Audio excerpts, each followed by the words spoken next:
Nothing can stop me.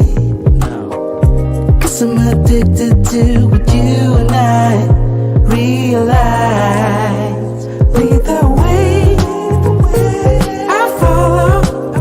No need to say where we are heading now, babe. I follow to the edge of it all. So tell your good night, 'cause I'll find no better one. Yeah, susceptible night before the moment flies, before it flies. So tell your good night, 'cause I'll find no better one. Susceptible night before the moment flies.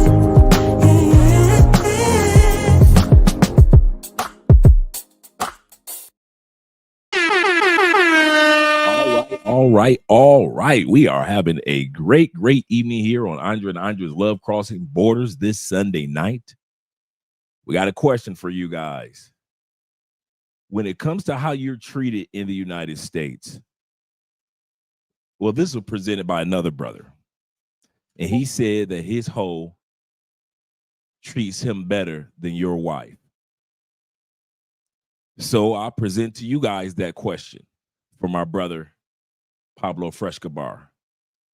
When you go to other countries and American women complain, well, you're only paying for it, and that's why they treat you like that. Ask yourself, even though we're going to pay no matter what, when you analyze the situation, does your whore in another country quite often treat you better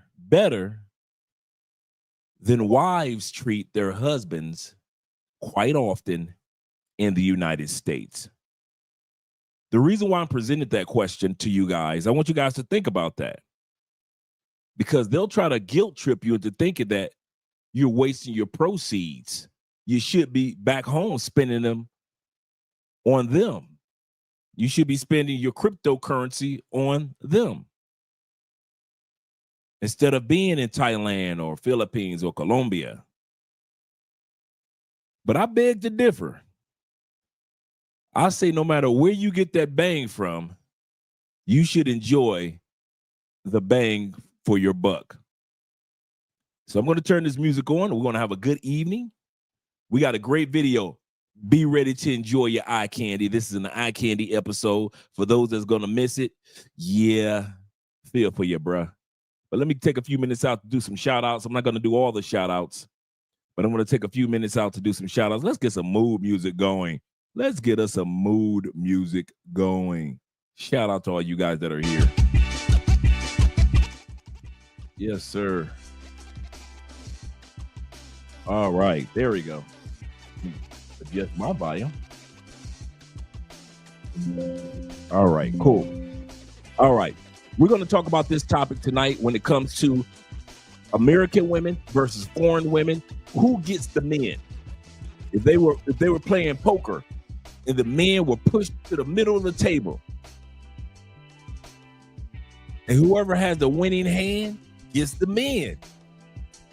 The foreign women, does she have a winning hand? Does the American woman, does she have a winning hand? We're going to talk about that tonight. And we're going to also talk about the Black Manosphere Conclave. We're going to do a kind of like a 15-minute recap or highlight of the conclave and just give you some information on the conclave part 6, which is going to be in Las Vegas. Shout out to all you guys that are here this evening. Let's get started with the shout outs. Shout out to my brother David Dice. He said, Dre, you were right.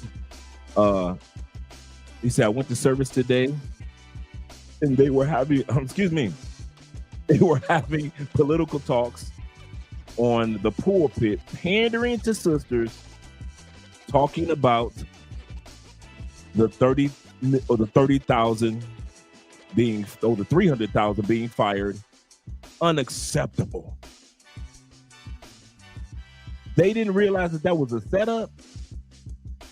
Guys, let's not just talk about when they got fired. Let's talk about when they got hired. See, I was young enough to remember when they got hired. When affirmative action kicked in the late 70s, early 80s. Some of you guys remember that. When black men couldn't get a job for nothing. You could get your degree as a black man. You could get your degree as a white man. But you were not getting hired. Who was getting hired after affirmative action? Well, they needed a race. So it was either a black woman or a Latin woman that was getting hired. White men can have all the qualifications. A black man can have all the qualifications. But a white male didn't hit the affirmative action requirement, did he? What about a black man? He only hit the race requirement. You could hire a Latin woman for less than you could hire a black man or a white man, and you could knock out two birds with one stone. She hit the race requirements and the gender requirements. So Latin women and black women were killing it. Go ahead, for all you young dudes, do your homework. See, I was around for it. I remember it was times were tight for men. So if you couldn't get a factory job or a trade job, that's why so many men went off at the trade. And that's when the turn of the movement of men going to college, that's when it slowed down, because men started to realize, why am I spending all this money going to college when I could just get a trade or a certification? Because I'm spending all this money going to college, and as soon as I got a job interview versus a black woman or a Latin woman, I ain't got a snowball's chance. And that's how it was in the 80s. So when all these women were getting hired, 80s, 90s, 2000, I'm a queen, you can't tell me nothing, I got my degrees, they forget how they got hired. And when Trump took away affirmative action, that's why it made it so easy for them to get fired. That's why I'm not tripping on them getting fired. And it's sad that the pastor is talking about them getting fired and not remembering how they got hired. See, when you're younger, when you're a little younger, when you're in your 30s or maybe in your early 40s, you might not remember that era. But a lot of us were old enough in our teens to remember watching the news. Because remember, there was only 3-4 television channels in every city. There was no cable yet like that. So you had to grow up watching the news. And I remember men going through that. I remember white men not getting hired because of black women. I remember black men not getting hired because of black women. I remember that. Man, black women was getting hired just on GP. If you're black, you're a woman, you ain't barely had to have no experience, no skill, you getting hired. So now when Trump took away the affirmative action, now they want to cry. But they forgot how they initially got hired anyway. They didn't get hired because of their skills.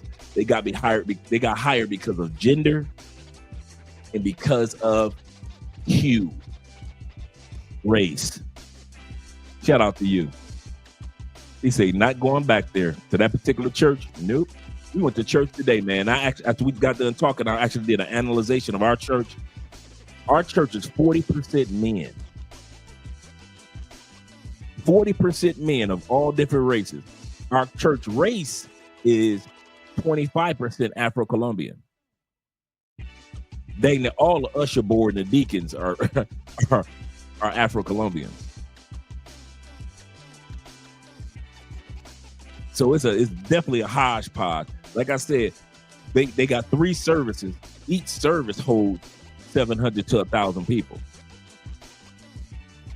And I got video of it. I'll show it to you guys one day. But today we're going to be talking about the conclave, and we're going to be talking about who's better for men, foreign women or American women. Too many women are trying to shame you guys and to say y'all only going over there for the pros. And I'll say this again. Too many of you are going over there for pay for play. And don't y'all let them men and women in the United States shame y'all because women in other countries treat you better for the dollar that you would have spent in the States. Some of you dudes have lost whole houses in the States, and your woman ain't never made you a glass of Kool-Aid. The chick in another country, she made you a whole meal, and she pay for play. She showed you her whole city. She introduced you to friends and other people you could do paper play with. Your woman in the United States, you've been with her for 9 months. You still ain't even met her mama.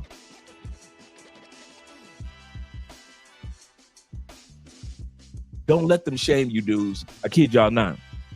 Shout out to Black Nubian in the building. The Canadian boys. I told this guy where I was from. He said, oh, Canada. Shout out to you being here.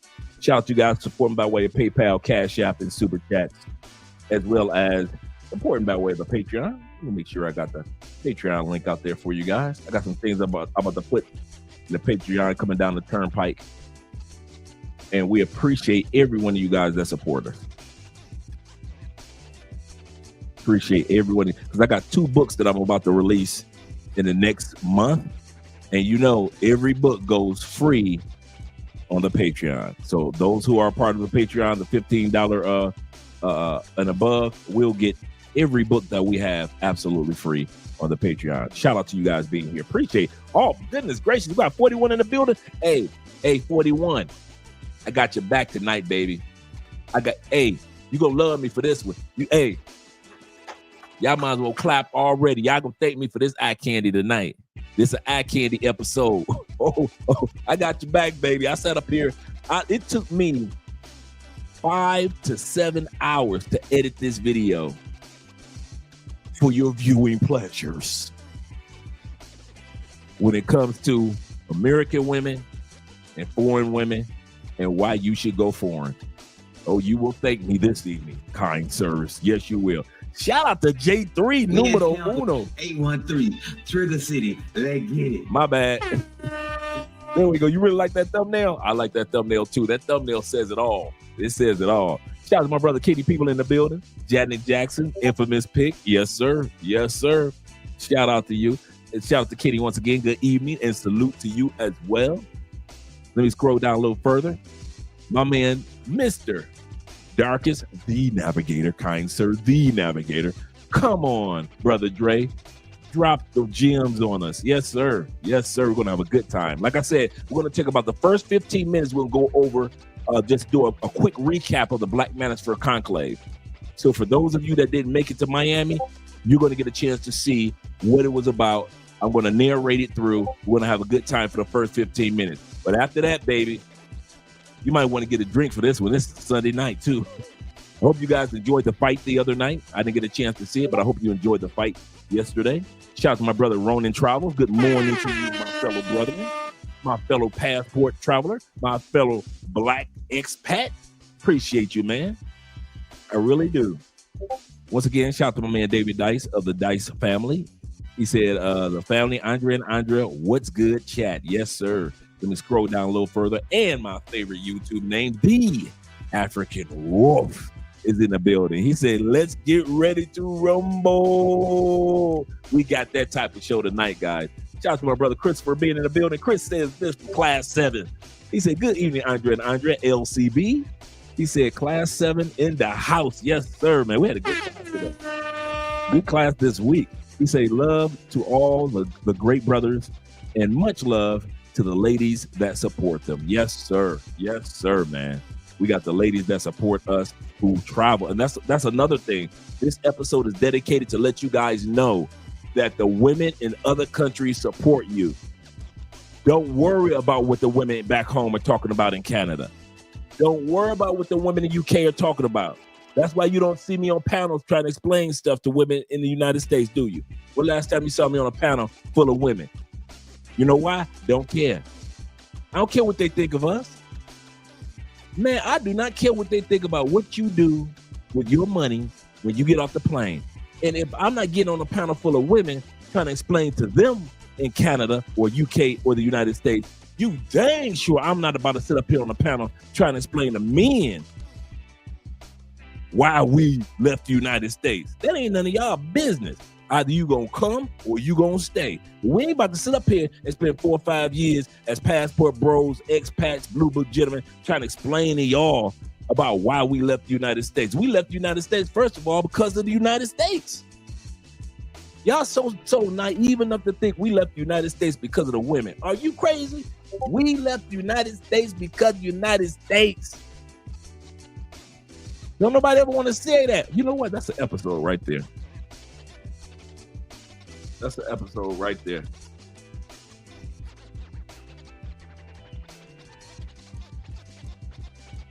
Yep.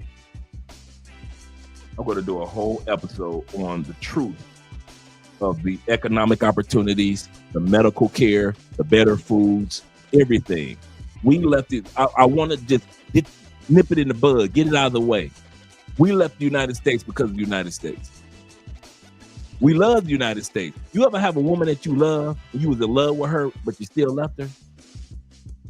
You ever have a woman that you loved her. She loved you, but the relationship just wasn't what it's supposed to be.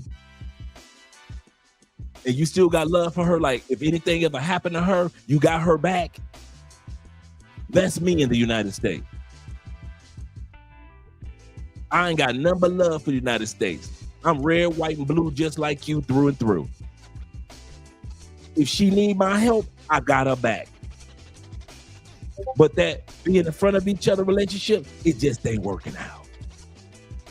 And nobody wants to talk about that. I'm tired of us sitting up here sugarcoating for Americans. Yeah, we left because of the women. Hell no, that was one reason. The real reason we left was because of the United States. These YouTubers so scared. Shout out to Mark. Every time I see Mike Johnson, y'all gonna make me cry. My cousin up here, y'all. Shout out to Mike. Mike, you gonna love this one. I thought about you when I made this episode, bruh. That's why I sent you that text. That's why I'm like, Mike, sit back, get you something to drink. You're gonna have a good time on this live stream. Shout out to Ronan as well once again. You're gonna have a good time on this one. Shout out to my man Don, aka Don, the JP, or Don JP, or the Don JP. Shout out to you, brother. Good evening, Andre and chat family. LJ, the Southern Vegan, as well. Appreciate you being here. Appreciate you being here. Like I said, I may not be able to get through everybody. We got 64 people in the building. I know I won't be able to get through all the shout outs, guys. Laying it on my head and not my heart, but I really want to get to this Black Manosphere Conclave video. I just got back from Miami. Yeah, I know I don't like going back to the States. The only reason I went back is for y'all. Y'all know I got nothing but love for you, baby. Nothing but love for you, baby. Yes, sir. Shout out to all you guys. Shout out to my man, Grumpy Old Man in the building. And my boy, Jay in the building. I'm here right now. And Jay, we got to meet up this week, bro. We got to hang out this week, now that I know that you're here. Shout out to you, brother. My man, Rico, is in the building. Appreciate you being here. Let me see if I can hit everybody. Let me see if I can. Black Nubian in the building. Shout out to you, the Canadian boys, once again. Told this guy where I was from. He said, "Oh, Canada." And to my cousin Michael Johnson. You better back the fuck up out my face, goddammit. I'm from Detroit, Michigan. Don't play with them Detroit boys. You know how they get, and you know how they act. Shout out to my brother Craig in the building, the tech guy that is. Shout out to Craig being down here, and big brother in life. Glad to see that you're here as well, man. And Bobby Coltrane of the Coltrane family, that is, in the year of our Lord 2025. Zeta's in the building. Hello, Dre and fellas. Now you know I had to pull up to the live stream. I'm glad that you're here, as well as my man H.R. Ferguson of the Ferguson family. Hit that like button, guys. We like you. Make sure you like us too. Shout out to you guys being here. And my man, the DMV, them DC boys. My man, 0 milligram. Hola, hola, hola. Shout out to them Go-Go brothers in DC. Also, shout out to my man El Patron is in the building. He said, "What's good, family?" Salute to you as well, kind sir. Salute to you as well. And shout out to all you guys that are here.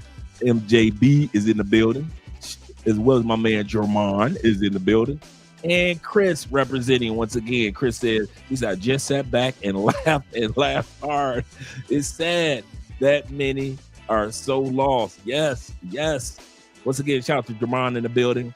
And Necro representing. Evening, my brothers. Evening to you too, kind sir. Evening to you. And my brother Kobe Cole in the building. Shout out to Kobe being here. Yes, sir. Kobe says, he said, "I dreamt that I got married in the United States." Was that a dream or a nightmare? Nightmare, like Dana Dane. Nightmares of the night. Nightmares. He said, I woke up suddenly. Life has new meaning to me.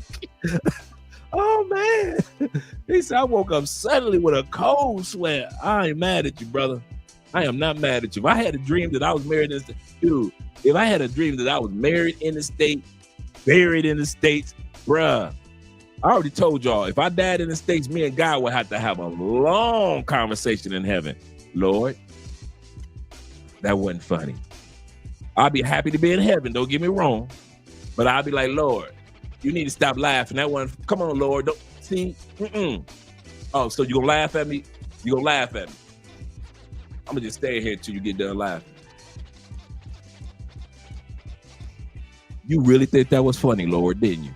You just gonna let me just, you knew I was gonna die in the States. Why you gonna do that to me? You could at least gave a brother a heads up. That's me, man. I would be, dude, you talking about a dude that would be pissed if I died in the States. Man, please. I'm not even playing with it. Y'all see how it's written all over my face? Serious, man. Like, what? The States? Black chairman in the building. He said, I hope everyone Sunday is blissful. Yes, sir. We had a great church service today. Really good church service. Shout out to Lennox being in the building. He said, these are specific videos in Patreon. He said, what are the benefits of Patreon? You know what? It's kind of funny you would say that, Lennox. I am the next episode. If you come through the next episode, because I got so much locked in as far as the time, and the video that I created is so long, I don't want to keep you guys too late tonight, that on the next episode, we're going to walk through what's in the Patreon, such as, for example, the books are already in the Patreon, both the books. So if you haven't ordered the books, if you go into the Patreon, the $15 tier, you get all the books. All three of our books actually are in there. I've got new books that are going to be released, and they're going to be released in the Patreon before they even released on Amazon. So you're going to get them in the Patreon a week before. There are a lot of, for example, another thing we have in the Patreon is the 300 online jobs that a person can apply for in 2025. These jobs hire globally, not just United States jobs. They hire American citizens or Canadian citizens, but you can get hired from a company in Ireland and still be working in the States, a company in New Zealand and still be working in the States. So that list is in there, as well as other opportunities that are available on there as far as government contract work. If you want to be a person that says, you know what, I heard about this government contract work and I want to live in another country. I would like to be a government contractor making, high 5 figures, 6 figures, as well as living in another country. We have step-by-step. We've done couple of interviews with guys that have done it for years. Those videos are on the Patreon, are in the Patreon right now. They walk you step by step through it, as well as the job banks. So it's one thing to watch a YouTube video and they just, oh wow, that's great. It's another thing to have the step-by-step information on what you need to do to apply for these online jobs or these contract jobs around the world that pay very, very well. So shout out to you. Let me drop the Patreon. And that was just some of what's inside the Patreon right now. Good question, brother. But on the next episode, we're going to actually walk through the Patreon. That was a real good question. Shout out to my man Chad Tyrone in the building. Salute to you and salutations. I am FF, my boy in the building. Shout out to you. What's up, Dre? And Chad Dollar Bill is in the building. Appreciate you. Let me let you guys go. I must be doing something right, man. We got it's Jay Clyde in the building, man. And Jay Carson. Oh, yeah. And Black Empowerment 0104. 40, that is. Let me make sure I got everybody. Shout out to my man Justin Holmes of the Holmes family, that is. Just to say, I got married to a white Cubana. Love Cuban women. Good women. And one of the finest women I've ever seen was a white Cubana. I ain't even lie, dog. She was my co-worker. Fine. She had a Cuban story for you, how she got out of Cuba. She said she went to the immigration office every day for 2 years and told them, if y'all don't let me out, I'm going to become a prostitute. Is this what y'all want me to be? I said, you lying. She said, Andre, I went every day after work and sat there for 4 hours every day in the immigration office until they gave me my passport in Cuba. That's how I got to the United States. I said, get the heck out of here. And it changed my life. He said, no more FBA women fighting for FBA. For those that don't know, foundational black, foundational black. What's FBA stand for? Foundational black. It ain't like I'm in the States. I should know all this. Women for me. He said, no more.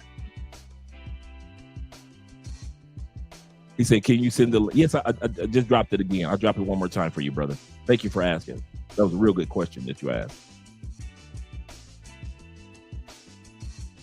He said, King says this, do you have your slide lecture from last Friday? No, no, I don't. Oh, I do. You talking about from when I did it? You know what? I should do that for you guys. That's a good idea. This Wednesday, I could do my conclave presentation.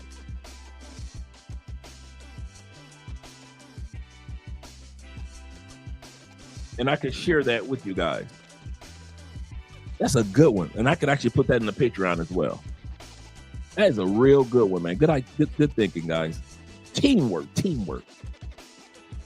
I am Waffles. Hear me roar. I like that one. American? What is this? American you speaking? Oh, foundational black American. Oh, foundational black Americans. Thank you, guys. Foundational black Americans, FBA. I forgot the American part, right? I think I got everybody. Shout out to my man Kenneth Johnson in the house. Thank you, gentlemen. I appreciate that. I really do. Because I wouldn't remember it without you. FBA, Foundational Black American. I bet you I won't forget again.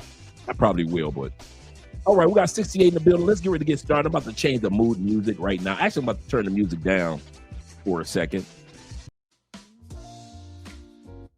And we're about to get started with the Black Manosphere Conclave, right? You guys that weren't there, some of you guys were there. Shout out to all you guys that were there with us in Miami from the 5th to the 7th, 3 days this past week in September.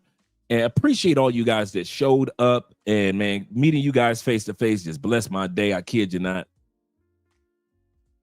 Just bless my day. I mean it. It's one thing to see you guys on the live streams and see your names. It's another thing for us to walk up to each other and take photos and see each other face to face. So I'm about to get started with narrating this for us. After this, we're going to go directly into the video of American women versus foreign women. Why is it always better to choose a foreign woman? In many cases, sadly, even if she's pay for play. The sad part is many pay for play women treat you better than the pay that you pay for women back home in the States. And many of them are your wives and girlfriends. So we're going to get to that video. And like I said, I got some eye candy for you. Let's get started. All right. As I said, 5.0 Conclave. Going to start off with some videos. As you can see, Coach Greg Adams was the keynote speaker. A lot of the brothers show up. Shout out to my man El Guapo. Shout out to my man Richie Mack and all the other brothers that showed up. All you brothers. I got my copy of the Gospel of St. Kevin Samuels. I got my copy. That's me and Obsidian exchanging books. Shout out to T-Mac's son was there. I don't know if T-Mac is here right now, but shout out to his son being there. Appreciate him being there. Really good young man. Really good young man. So as you can tell, this is the first day. Okay, this is like when we first landed, everybody just coming in. Day one. This is what we're doing on day one, right? Like I said, this is 15 minutes. We pulled up to the Hyatt Regency. Really nice hotel, as you guys can tell. Great views. Really nice room. Can't complain at all. That was my view out the window. And those yachts were right behind the hotel. So that view that you just saw is right literally behind the hotel. So a bunch of us were hungry. So we like, man, let's go get something to eat. So we started walking down Miami, downtown, really nice. The weather was excellent. And so we're hanging out, nothing to do, but go get something to eat. So we got a chance to give you guys a great view of the water, a great view of Miami, a great view of downtown. Shout out to my man Bolek in the building. So by the time we got to the restaurant, we were already wolfing down drinks and food. So all of us are eating good. Shout out to all the guys that are right here from all over the place, from Baltimore to Kansas City, guys from everywhere. Oh yeah, had me a veggie burger. And then from out of nowhere, the local news came up to us because it was Thursday night, the first football game between the Eagles and Dallas. And the news interviewed us. And we were on the news at 11 o'clock during the sports segment. So yes, we made the news. And you know your boy running off at the mouth. So, you know, fantasy football. So I knew all the clips. So now we're walking back to the hotel, right? We haven't even had the conclave yet. It's just all of us meeting up for the next day. So we're just walking back, enjoying. You can tell Miami, boy, if you ain't got no money, you ain't doing it like that. Down in Miami Beach area, let's put it like that. Miami Beach, South Beach. Little mama looking like she a Colombiana. Coming from the gym. We had that view of that building right outside my window as we were heading back to the hotel. So as you can tell, we had a wonderful night. Now, all this footage is the footage that I took. Yeah, it was a blast. It really was. Shout out to my man, Chief Scribe. Great time. So let's look at the day one of the events, or day two of us being there at the conclave. So we all met up, hung out with each other, networked, exchanged numbers, just really enjoyed each other's presence. Also, when it comes to the lady, the woman that treated you so well and tasted you so good, she can't help you with nothing. She was the best dancer on the dance floor, couldn't help you open up a bank account. She ain't even got one. Her mama ain't got one. Granddaddy ain't got one. You want to look at some piece of property, you want to buy a piece of property. You can get a piece of coochie from her, but you will never understand what it's like to get a piece of property with her help. Do not let the women that you enjoy as a vacationer be the one that you think will be able to help you during during relocation. A lot of times, guys come to Colombia and they say, Andre, I heard your wife does visa work. I heard she does taxation. I heard that she helps guys open up bank accounts. And Andre spends so much time helping guys when it comes to opening up bank accounts. Once again, now this right here is when I had my breakout class. So each one of us had breakout classes, meaning a smaller class setting. Theo had a breakout class. Wapo had an excellent breakout class. So this is my breakout class. So many of us are going to be on the main stage. This is a funny part. As soon as I got done with my breakout class, I was on stage. So I had to do my class on that Friday, and I had to go on stage a half an hour later. Guys, if you have any questions, just raise your hand. I said, I'll answer that for you real quick, whatever. She spends so much time helping guys, not because of you guys, because of the woman you chose to help you as a relocator. She was excellent for the vacation, but the woman you chose was not good for you as a relocator. Her family ain't never owned no property, but she said her family don't know. I didn't know you had to have a visa to be in this country, because they don't think about stuff like that. Medical, you want to buy some medical insurance? Her family got state medical insurance. They don't know how to buy no real medical insurance like America's version of Blue Cross Blue Shield and others. They don't know about that. So a lot of times we let the women that look so good in them jeans, she was great in bed, we think that she's going to be great behind the desk, and she's not. So remember, that's another reason why I said don't let the vacation you dictate what the relocator is going to do. Number two, I mentioned is your visas, your paperwork, do your homework in regards to that. Do your homework in regards to that because it's very important. Okay, here's my room in the Hyatt. Like the They gave me the King Suite, really nice. So I had the desk. After I got done speaking, I went back upstairs for a second. So that's why you're gonna see the bed kind of like rough, because I went back upstairs for a second. And then I had to come right back down and get on stage. So I'm right back on the stage. My topic was why more black men are living the American dream outside of America. You can be a black man. You can live the American dream. And the way that the world is set up now, you do not have to live in America as an American to live the American dream. Those days are past, and only people that's just doing themselves a disservice are still thinking that you have to live in America to live the American dream. You don't. And I mean that. You will never feel more American until you leave America. And I'm going to say that one more time to let that sink in. You will never, in the words of the lead attorney, if you were born 1,000 times with 1,000 births, you will never, ever feel more American in America than you do when you leave. Everybody treats you like your nationality.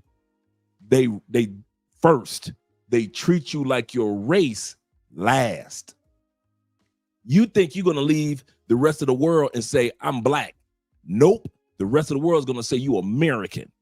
And you better get used to it, because they didn't teach us that while we're Americans in the United States. Shout out to all you guys that are here. So I was on stage speaking, and since it was Friday, we had to have Friday night drink in hand.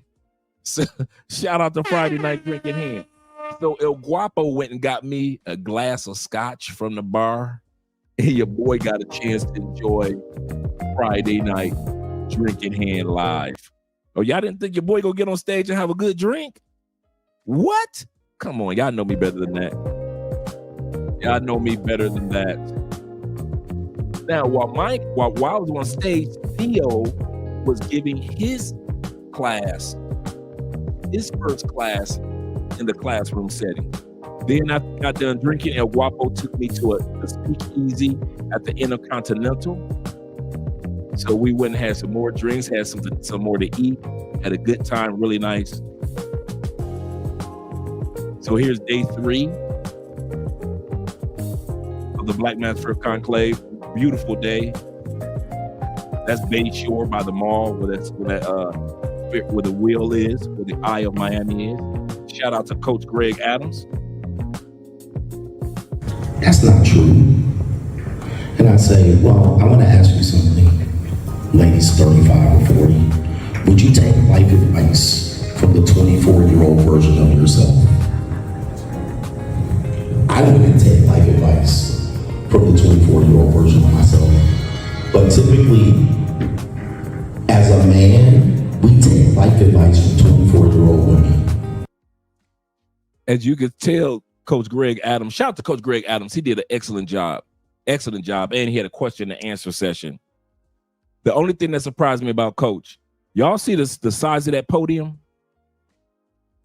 You see that podium is right next to his shoulder? Yeah, bro, that's real life. If you were at the Black Man's First Conclave and Coach Greg Adams walked in that room, did you not kind of pause for a second? I did not know. Shout out to the coach. I did not know Coach Greg Adams was that short. This dude like Michael Jackson Prince short. I'm talking about DMX short. Thank you, Chris. Were you not flabbergasted when you saw Coach Greg Adams? You like, who? Dude, I thought it was Lord Farquaad from Shrek. Anybody remember Shrek 1 with Lord Farquaad trying to marry the... Bruh, I was blown away. I did not know Coach Adams was that, because you see him on YouTube all the time, so you think that he got to be like 5'10", 5'11", 6 feet. Man, I saw this little dude walk in. I was like, what in the shrinking... Honey, I Shrunk the Kids Thank you, Chris. I was a bruh. Coach Greg Adams is, he is literally that size. So if y'all think that he like standing away from the podium, nope. That man is but he got great energy. He is a very wise man, good dude, very friendly, not funny style at all, but just so happened to be, you talking about a short king. You talking about a short king, man. Shoot, that's a short king.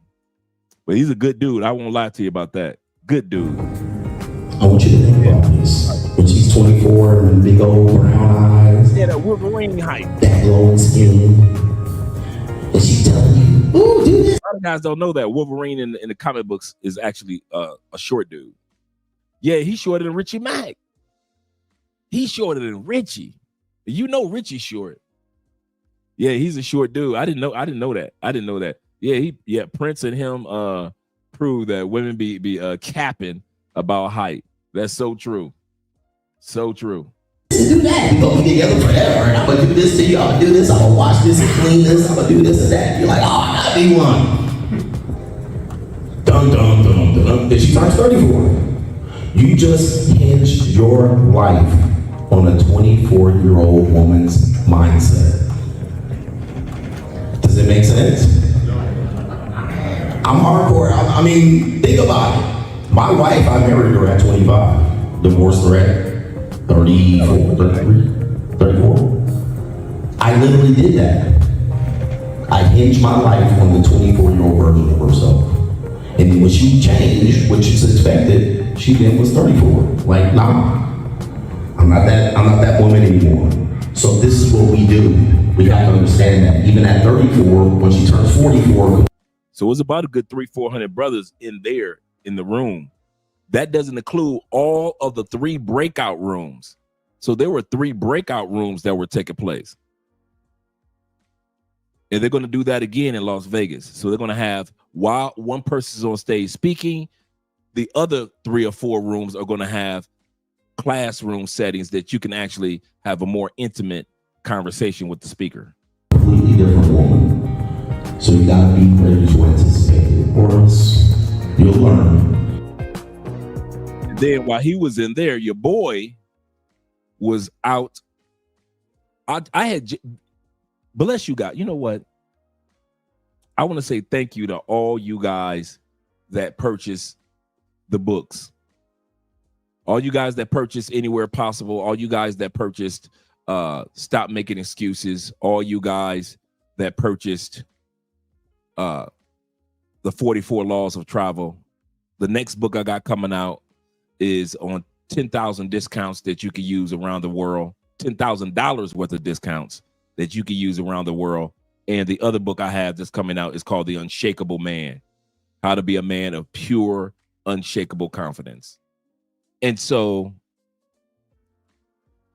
I appreciate, dude, I probably brought about 70 books and I thought I brought too many, right? I'm thinking like I'll be taking back home maybe 20, 25 books. I didn't get a chance to take a photo of the books on the table.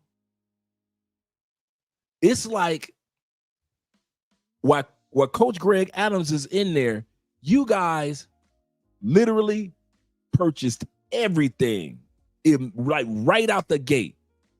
And I just want to say I appreciate you guys for supporting Love Crossing Borders. I kid you not, man.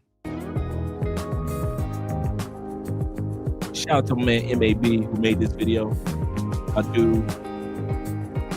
He got like the last copy of that book. The last copy. That's what was left right there. That was left. Dude, that was in an hour.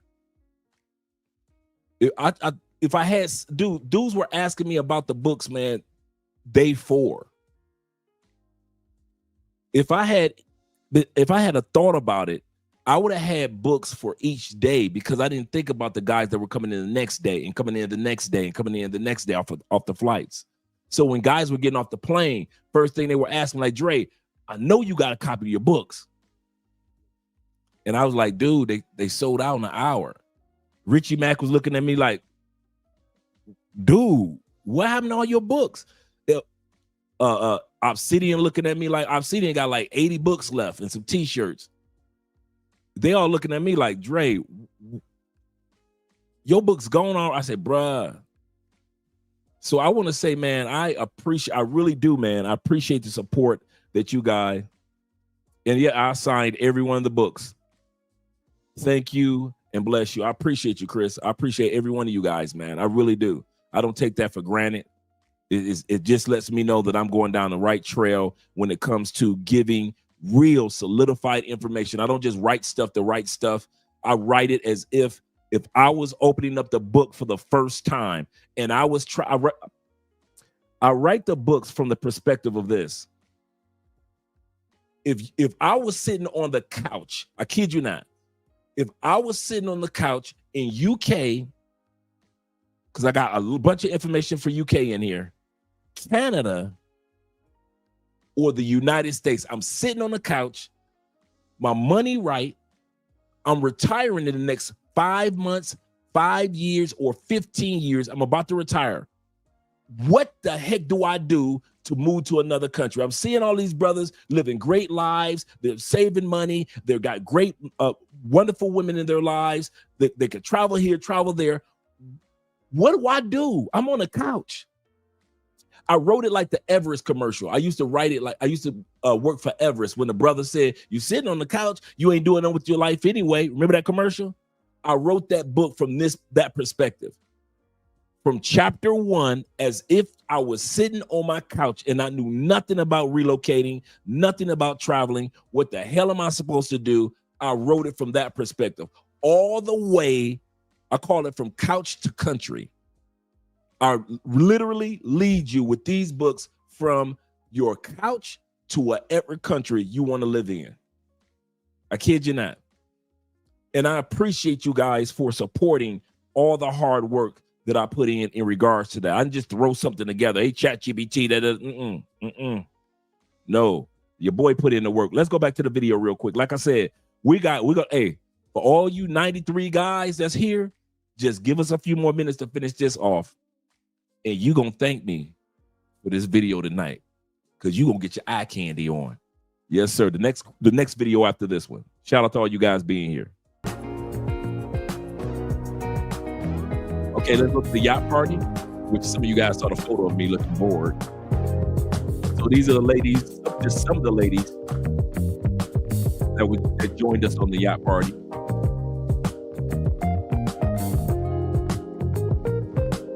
So, yeah, I'm definitely a people's champ, without a doubt. Like I said, this is right behind the hotel, so we wouldn't have to go anywhere. The yacht was not connected, but right behind the hotel. Huge yacht. So this is us getting on the yacht. As you can tell, that it is huge. You're going to see the inside of it in a second as well.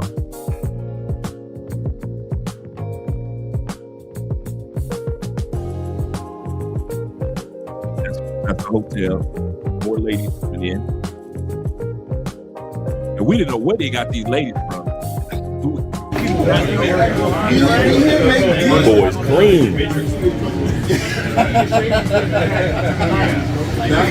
Andre crossing borders right here. Much respect to this man right here.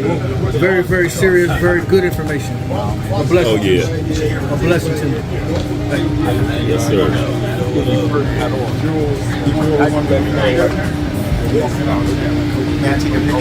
Yes, we can. Coach Adams right here. You can't say I ain't met him. You can't say I ain't been met him. He's right there. Great beard. All the great beards. Blessings. Blessings. Many more. Enjoy the yacht. Yes, sir.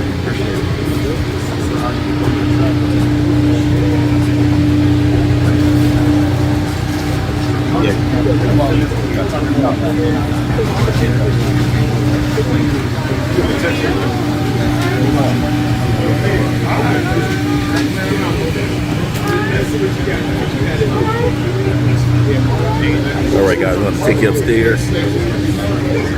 Let's see what's up there.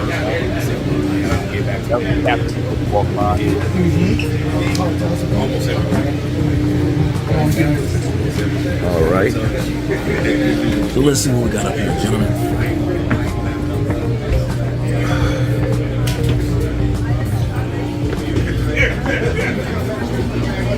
saying he's getting more. I think he needs more.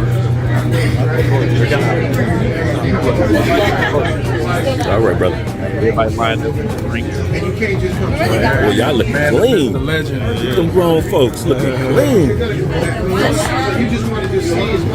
Y'all looking like y'all got responsibilities. This man look responsible for something. I don't know what it is, but he look responsible. That's Law, one of Theo's graduates. Great brother, really good brother. And he went from being, that's the brother that went from being a construction worker and a carpenter last year. I kid you not. Took Theo's courses at the Black Manosphere Conclave, graduated with his certification, went on ahead, got hired. Since last year, the brother has gone from 140,000 a year to 220, and he's still helping other guys graduate Theo's classes. Responsible for something. I don't know what it is, but he can't tell Law nothing. He been spending some of that money going to the gym. Went and got him a custom-made suit. Shout out to my boy. I ain't mad at him. All that from being a construction dude that knew very little about computers. Responsible. What you think I'm responsible for? He looking responsible.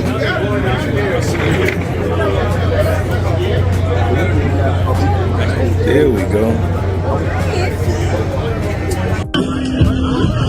Coach Andre in the building, aka Paddle Man. Man is in the building. Paddle Man's in the building. Yes, sir. They just don't know. Now they know.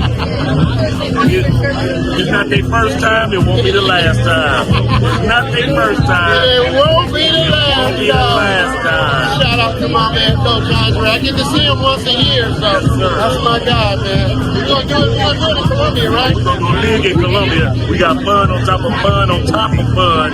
We get to Columbia. Yes, sir. Countdown. Countdown. King of the zombie pimps. I know himself, Richie Mack, Hollywood Shuffle. So it was really nice, man. Really nice cruise. You see Coach talking to the young lady.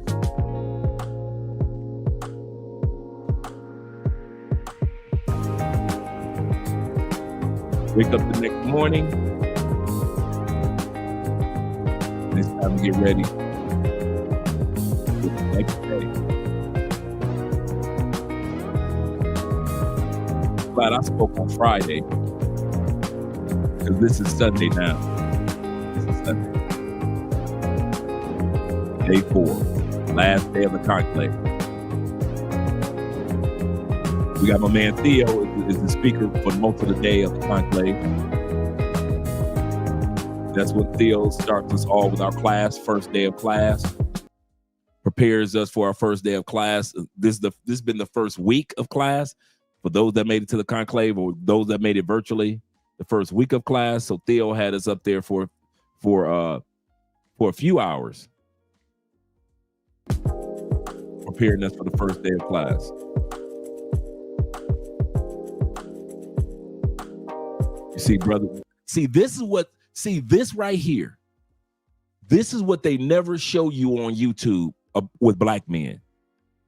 They never show you black men suited, professional, serious, helping each other.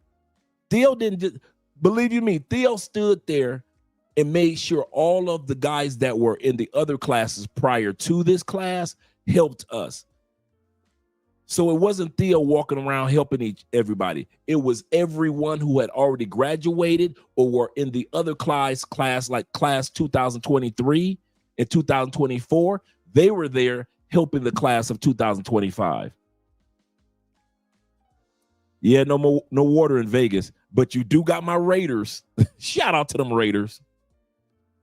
No yacht next year. Yes, sir. Shout out to African Wolf. He says this. He said this just proves that black men can come together and support each other. Absolutely correct. Wasn't no arguing, no fussing, no fighting the weekend. Every night you went to bed at 4 o'clock in the morning. Not because we were partying, but because we were sitting around so late just networking with each other. Some guys went to cigar bars. Some guys like El Guapo and I went to speakeasies. Some guys just sat around having a drink. And some of us we just were hanging out in the lobby till like 3, 4 o'clock in the morning, just talking, just networking, just sharing information. It was crazy how many brothers would just sit there in the lobby and just talk for hours, just hours about whatever it is until the sun was coming up. And so that's how it was with the networking. He said, we don't need no yacht. You saw Theo creep up in here. We don't need no yacht.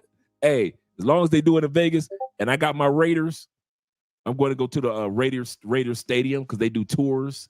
Get a chance to see the Raiders Stadium for the first time. Yeah, great fellowship. He said, I missed Chewy. Missed his dogs. I missed Andrea. Some of you guys miss special people. But at the end of the day, man, it was so great to see the network. It was like the lobby was just as important as the breakouts and the classrooms and the stage. I want to say that again. It's very important what I'm saying. It was as if the fellowship in the lobby, when I first came in, Theo and a bunch of students were just sitting around in the lobby talking. And then we all ended up going to get something to eat. And then came back to the lobby. Dudes will be having drinks in the lobby or just sitting around relaxing in the lobby because it's so big that we just spend so much time fellowshipping in the lobby. Now, Theo's not short, though. He said he admit that he's a short 5'8". Yeah, he's a short dude, man. He can't be 5'8". There is no way Coach Greg Adams is 5'8". There is no way. An imaginary 5'8", but when you saw that man walked in there, man, like I said, you thought about Shrek and Lord Farquaad. Yes, sir. So, yep, some of the guys had a great time at the cigar lounge. And like I said, guys, I'm not gonna. But some of you men are dealing with rage. Some of you men are dealing with the stages of grief. How many of you men hate women? Y'all hate women? No. I want y'all to say it loud. How many of y'all hate women? Because they believe that y'all hate women. No. Now, unless you Andrew Caldwell, y'all know who Andrew Caldwell is, right? Andrew Caldwell said, I don't like men's no more. Andrew Caldwell said, I like women. And so I know you brothers love women because I love them too. I like women like Pringles potato chips. You just can't have one. So I love me a woman. They're not like a soft, curvy woman that can whisper in your ear. It's not like a soft, curvy woman that can speak life into you as a man. And if you get a good woman, a good cheerleader, a good ride or die, that woman can add value to your life. But if you get with the wrong woman, it can destroy you. It can leave you financially broken. It can leave you spiritually broken. It can leave you dead. Many of us have comrades that have gone by the way of the grave. They're dead. You can hear the echoes from the grave. Their stories, their pain, and their dreams and their hopes were buried in the grave. And they'll never come back to tell us what the story was. Some of you men have been given the opportunity to tell the world what your story is. You know, in the day we live in now, they say my truth, your truth, which I don't believe in that. I don't believe in moral relativism. So if you get a chance to make it, like I said, hanging out in the lobby, some of the guys hanging out, just having some cigars, enjoying themselves at the cigar bar. Shout out to all you guys. Shout out to all them brothers out there. My man Will of Thrill in the building. International Quiet Storm in the building. All you guys, shout out to all you dudes that was there, man. At the cigar bar having a good time. Yes, sir. Y'all recognize right there, one of the speakers was my man Darwin McPherson. Many of us recognize Darwin from YouTube. So Darwin McPherson was there. Shout out to him. Now, next year in Vegas, gentlemen. in Vegas. Need I say more? Tickets right now are only 150. 150. We already know they will not stay at 150, gentlemen. So make sure that you get your tickets, man. I just showed you that you're going to have a great time. Just showed you just some of the things that we did. Just a taste, a lot. We did a lot more than just what I showed you. And there were a lot more speakers, and I'm still looking to get a copy of my videos when I was on stage and things like that. But either way, and seek the copies of when other guys were on stage. But at the end of the day, man, if you want to be around a group of black men that motivate you as a black man and let you know that you're heading in the right direction, you definitely want to be at the Black Manosphere Conclave 6.0. Let me pull that up real quick so I could drop the link for you guys. The Black Manosphere Conclave 6.0. Usually it's every September. It looks like this year is going to be from the 4th through the 6th. The 4th through the 6th. So be ready for that. I'm going to drop the link for you, gentlemen, so you guys could go ahead and get started with purchasing your tickets, getting everything ready for your flights. Because we're talking about Vegas. You get a chance to see Jabberwocky dance and New Edition. You ain't seen New Edition. You get a chance to enjoy New Edition there, whatever it may be. You may want to get there a couple of days early. Some of you guys are poker guys. Some of you guys are slot machine guys. And some of you guys are like me. You're just a football fan. So definitely you want to take advantage of this. Let's get started with the video of the evening. Shout out for that one. Now, as I was saying, tonight's topic is American women versus foreign women. Both of them are vying for your attention. One of them is doing it by trying to mocking you and trying to put you down, make you feel stupid for using your passport. The other ones are saying, baby, use your passport. That's the best thing that you could do. One is saying use your passport. The other one is saying you're a fool for using your passport, because they want to keep you to themselves in the States to where they can marry you, take half of your proceeds, have kids by you, take a portion of your proceeds. And if you married over 10 years, they get a chance to take a part of your Social Security check. For those that don't know that, you can look that up in the IRS and through the Social Security Administration. If you are married to a woman over 10 years and she does not remarry, she does have the right to go after a part of your Social Security in the United States and get it. It ain't like she got to fight for it. She ain't got to go to court for it. All she got to do is file for it. That's what's going on in the United States. So let's get started with the video, guys. Let me get banned for something I say instead of something that I duetted when somebody else was saying it. So in the last couple of days, I've been seeing a lot of videos from women who are talking smack about quote unquote passport bros, right? These are the men who have passports, who are talking about they're dissatisfied with the outcomes that they're getting by trying to date American women. And basically what they've been advocating for is to be like, you know what, go where you're appreciated, get on an airplane, go overseas and try your luck over there. There was a creator yesterday who I went to her page, and she basically pulled out this passport and was talking smack, talking about how, you know, this is how like a used passport looks like. And she was over here flashing visas from all over Europe. She's gone to Russia, she's gone to Greece, she's gone to all these places.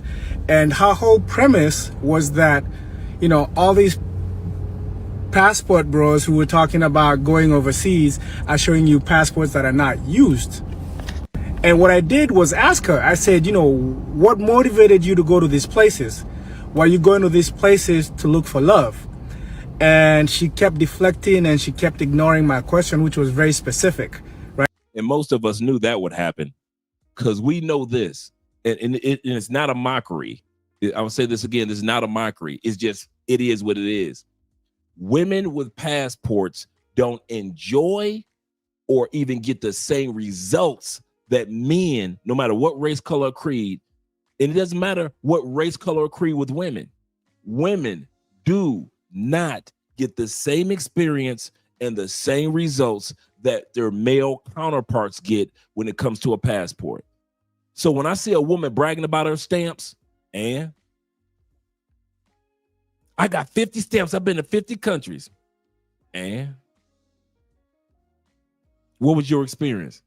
I met some girlfriends over there, and I got some souvenirs, and like he said, they deflect. We have tales upon tales upon tales upon tales to tell when we land in each country.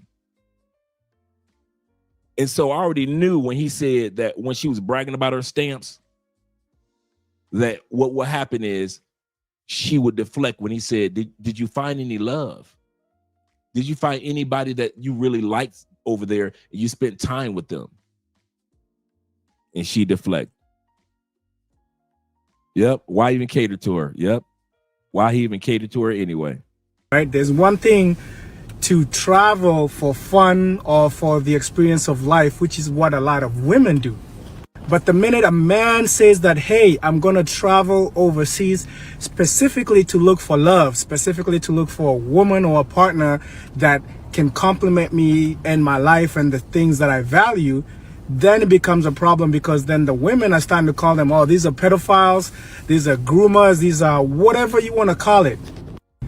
And then when creators like me go on TikTok and find women who are talking about that, and we duet them, like, I don't even say anything on a lot of my duets. I just let the other person talk, and I just kind of like be there. And I'm the one who's getting banned and reported for community violations when I didn't even say nothing. All I did was duet somebody who was actually talking smack about men. Or no other country in the world is a woman who is independent, who says, I don't need a man, I don't want a man, you know, I can do everything by myself. In no other country on the planet is that a desirable trait for women other than in America. And here's the thing, a lot of American women who travel and are gonna tell y'all is when they go out there with all their beauty, with all their success, a lot of men, other than using them, don't want to keep them. They don't want to marry them because they do not find that behavior attractive. And I think that's the biggest issue that's bugging them. Okay? As a woman when he's serious, because it seems like the vast majority just want casual encounters. That's it. That's what some of y'all have just worked, though. Let's be honest. Yeah. Really? Yeah. She said, some of y'all men just want casual encounters. And he said, that is what some of y'all are only worth. And that hurt their little feelings. Let's hear what else he has to say. Listen, we wanted the male perspective, so that's but where are you getting that from? Like, why would you say? Well, yeah. So here's the thing, right? They say be honest. So we have this criteria that these women set for these men. You have to be this, you need to be that, you need to be 6 feet tall, you need to make this, you need to do that, I want you to be in line, I want you not to cheat, I want you to do this. But at the same time, they're still dealing with women who are emotionally hurt, who have parents who never taught them how to be a woman. Most of these new age women don't have the concept of what a virtuous woman is. Then we want to speak to the Bible. And then you want men to treat you like a queen, but you act like peasants. See, that's the problem is you can't walk around here shaking your ass in the club and expect me to respect you when you don't respect yourself. You can't put your man before your kids and expect me to respect you as a parent. You only present what your value is. And if your value is your ass, your hair, your nails, your smile, and your presence in public, but not your education, not your person, not your love, not your heart, not your interaction, not your intelligence, then we don't get to meet that. And the thing about it is that a lot of people have this conversation and it's all cute and funny when we're talking now. But when somebody tell you that this is what you presented to me, so I gave you what I thought you was worth.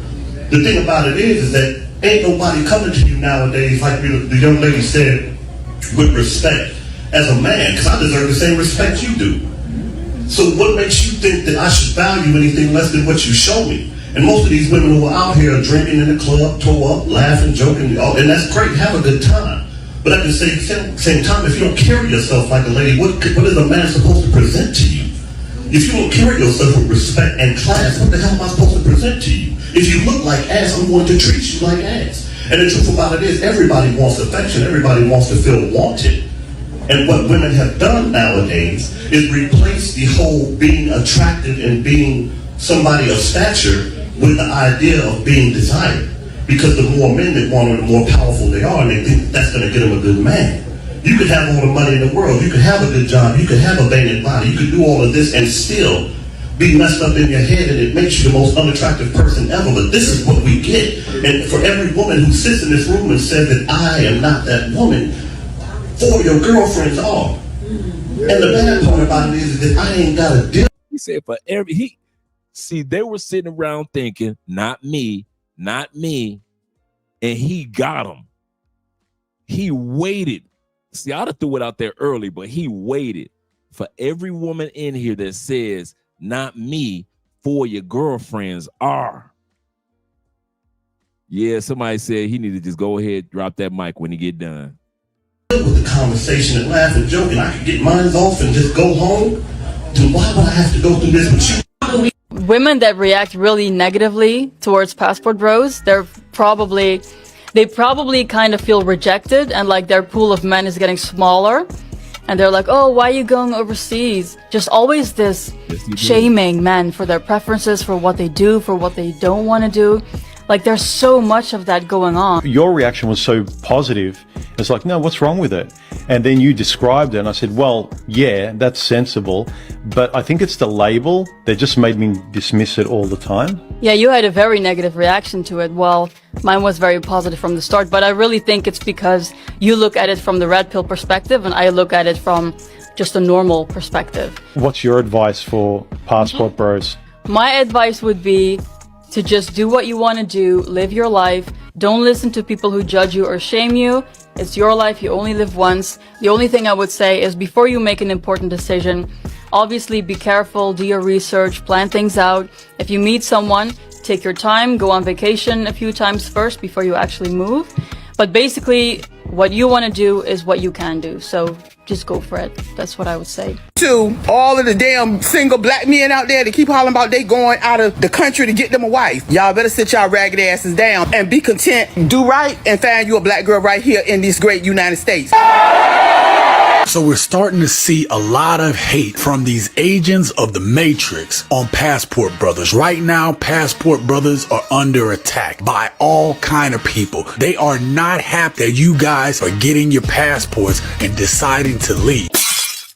I just want to show you that there are agents of chaos. They're not just women. You have men coming against dudes that are taking it upon themselves to get out of the country. Not just for these women, because that's what it seems like. They're going for their peace. They're going for their peace of mind. They're trying to escape the Matrix. And just like in the Matrix, what happened? When you try to escape the Matrix, you are going to have agents come after you, trying to shame you and stop you. Why? They are jealous that you won't talk to them. When you talk to them, what do? They reject you. Let me get this straight. You have been telling men for years that you don't want them? Yep. Yeah, all of that. And more.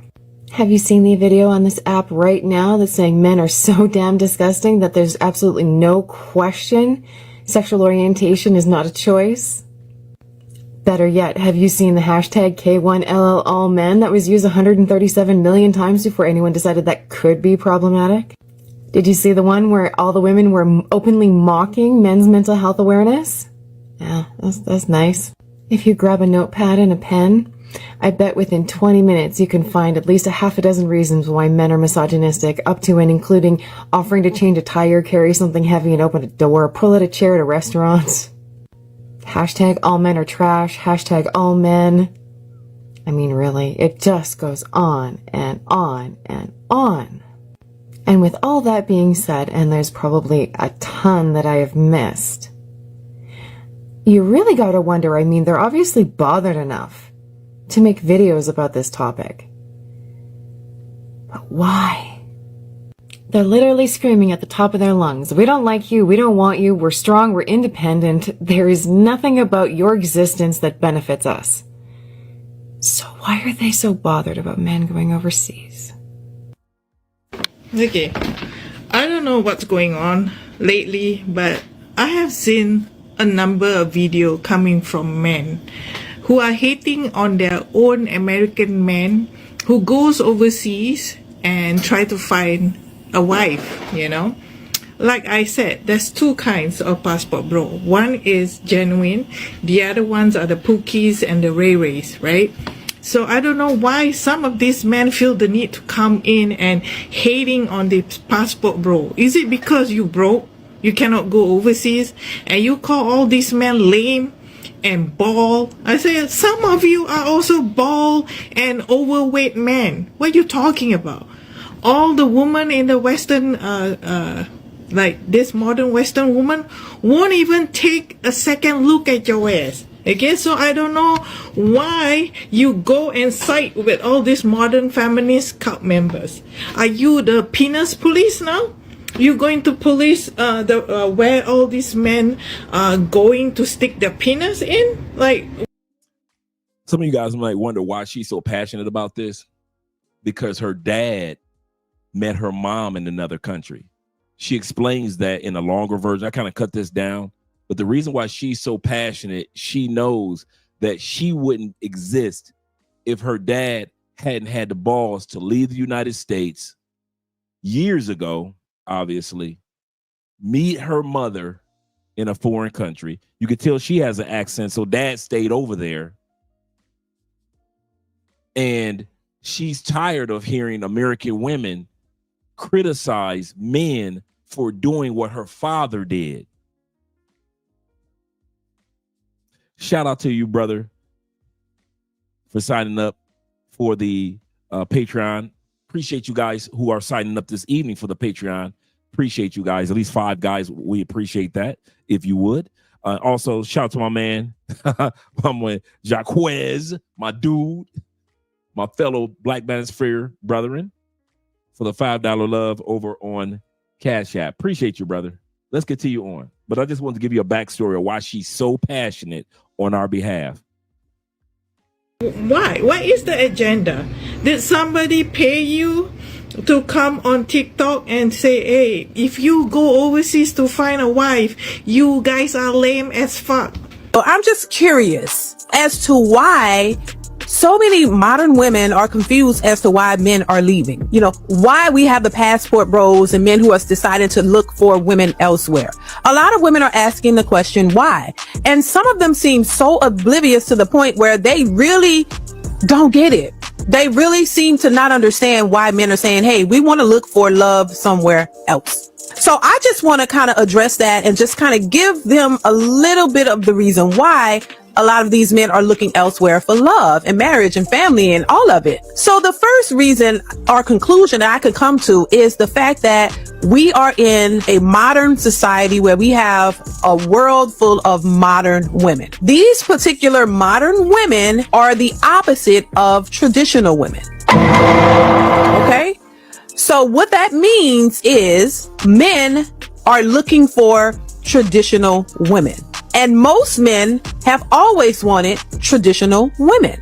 But because modern women were taught to go to school, you know, get their education, they were never taught to prioritize marriage, a man, or relationships. They were taught to go to school, get an education, take care of yourself because you don't need a man. So now that's created a society full of women who were only focused on getting to the bag. Their education, getting a job, taking care of themselves, not prioritizing a man. They weren't taught to focus on marriage, prioritizing a relationship, a man, a family, any of that. They just thought that, hey, we're doing what we're supposed to do. This is what our grandmothers, this is what our mothers told us. Hey, go to school, live your life, have your fun in your 20s, go to school, get your education, and take care of yourself so you can have something to fall back on and you don't need a man. So fast forward, here we are. We have a world full of modern women who are independent entrepreneurs, boss chicks, who are getting to the bag. They don't need no man, right? But for a lot of these women, this entrepreneur, boss chick, independent woman lifestyle is not working out the way they planned.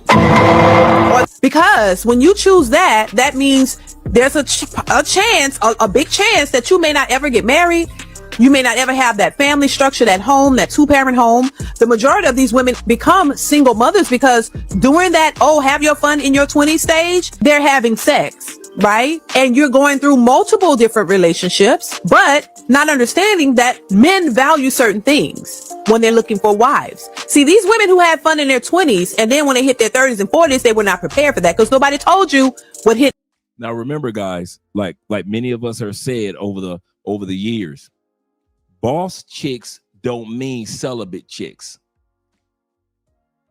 Boss chicks does not mean that these chicks that's making this money and got these degrees are not sucking on everything that they can. They still just sluts in a suit. I'm gonna say that again for all you for the back of the church.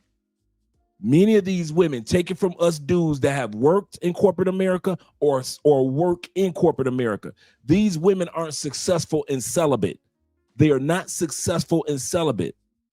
They are successful and slutty as can be. If you want to meet some of the nastiest, filthiest, freakiest chicks, them corporate chicks. It's a battle between the church girl and them corporate chicks. Don't y'all ever think them chicks in them suits that's stepping out of them G-Wagons are classy ladies because the suit is brand new and it's custom made and she got gator shoes on, gator heels. She got $3,000 in jewelry. She got a $10,000 watch on. That heifer is the nastiest chick that you ever want to meet. She'll dude, them the same chicks that'll suck you in some champagne, dog. Bro, I'm telling you my stories now, okay? Them the ones that will take your body part, dip it in some champagne, dip it in some Hennessy, take your body part, bruh. I'm telling you stories now. I'm telling you stories. Dip it in their favorite Chardonnay and suck every bit of that wine or that Hennessy out the pores of the skin of your body part. This ain't something that I heard. I'm just saying rumor has it. Rumor has it. So stop looking at these women like they something special, bruh. They just corporate slutty, just like the regular chicks that be like that in church. Now, all women that are in corporations are like that. Not all women in church are like that. But I'm saying enough to notice. Let's put it like that. Many of us who have worked in corporate America can tell you we have smashed enough to notice. We didn't smash all of them because all of them don't act like that. But, bruh, I'm telling you, do not let them fancy hairstyles and all that fool y'all, bruh.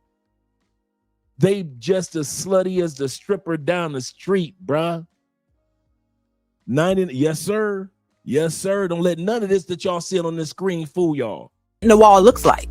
A lot of women mess up because now, don't prioritize a man, but you still end up with one. You still end up caring for somebody or loving somebody, get in a relationship with somebody, but it's not your husband. It's nothing that's long term. So what happens? You end up having several different relationships that you deem toxic, and you and your heart is broken, and you've gone through this and that and that. And so what it does, it's giving you a negative experience.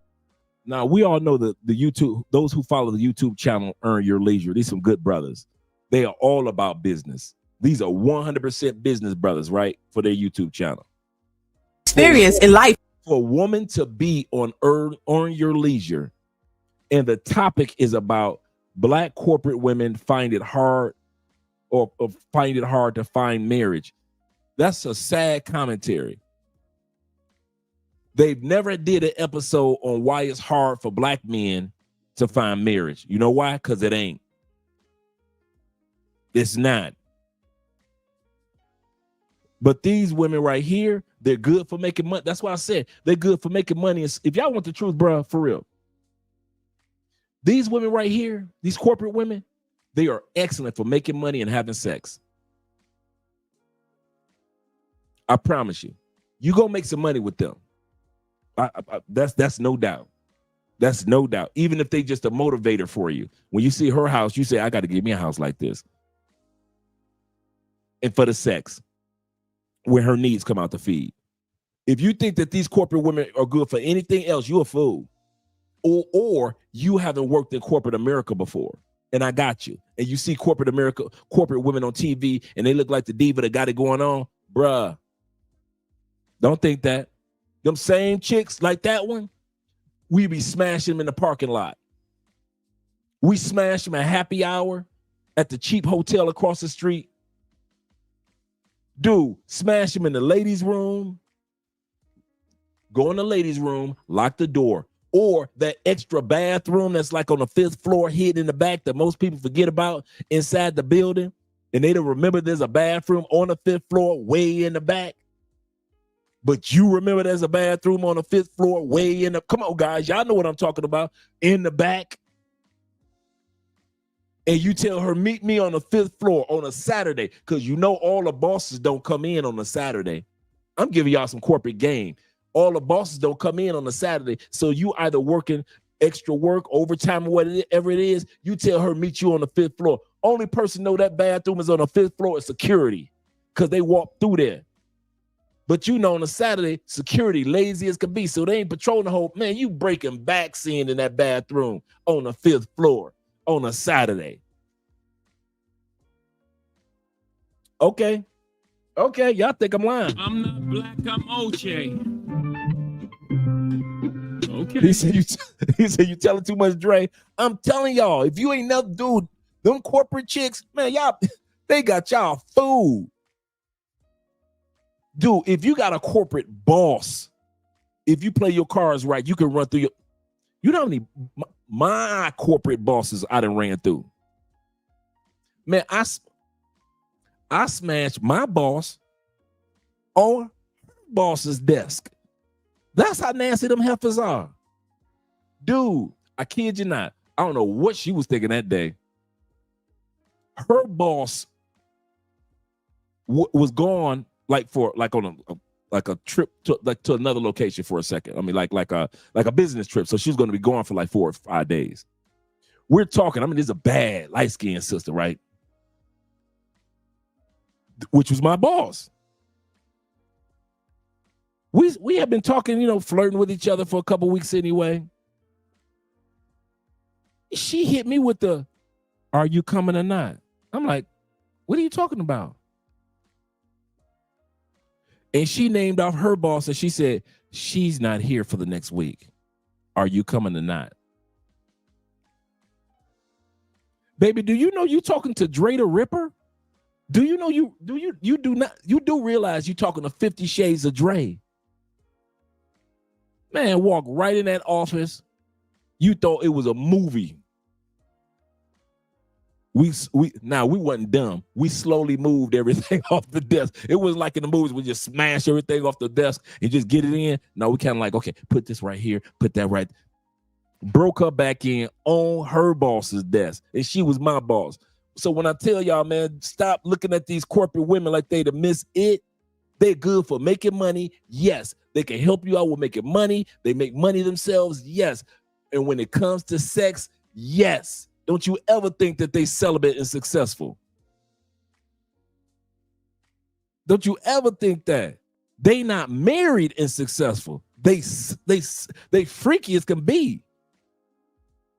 And the ones that were, dude, I will sit up here in front of 50 of them right now and tell them that. And they will stand in front of each other and say, "You lying, you don't know me. I'm not that type of woman." Shh, bruh, I got at least a good 50, 60 stories of running through corporate chicks immediately. I got at least 50, 60 good stories. They are so easy. Why am I talking about this like this? Because I want you guys to see how women in America really are. And then we're going to take a look at how women in other countries are. Even if they were pay for play, they are more honest and they are more supportive of you than the corporate chick in the States. Let's go back to the video. When it comes to relationships, even though you were not prepared for that, you were told to have your fun, just have your fun and get your education and take care of yourself. You were never taught how to be in a relationship. You were never taught how to treat a man, how to love a man. So you still end up in relationships that fail over and over and over again. Also, going forward, we really need to stop trying to shame men into accepting something that they just don't want. And women have to accept the fact that, hey, we've been taught wrong. We've been sold a certain set of rules, and a lot of women ran with it. And now it's the very thing that's holding them back from getting or achieving the things that they say they want, as it relates to husbands and relationships. You know why the passport bros are getting a lot of traction today? It's because at the end of the day, a lot of these women don't want these men. So you know what these men are doing? They saying, you know what? I'm going to go take my passport and go somewhere else. And then the women get mad when men.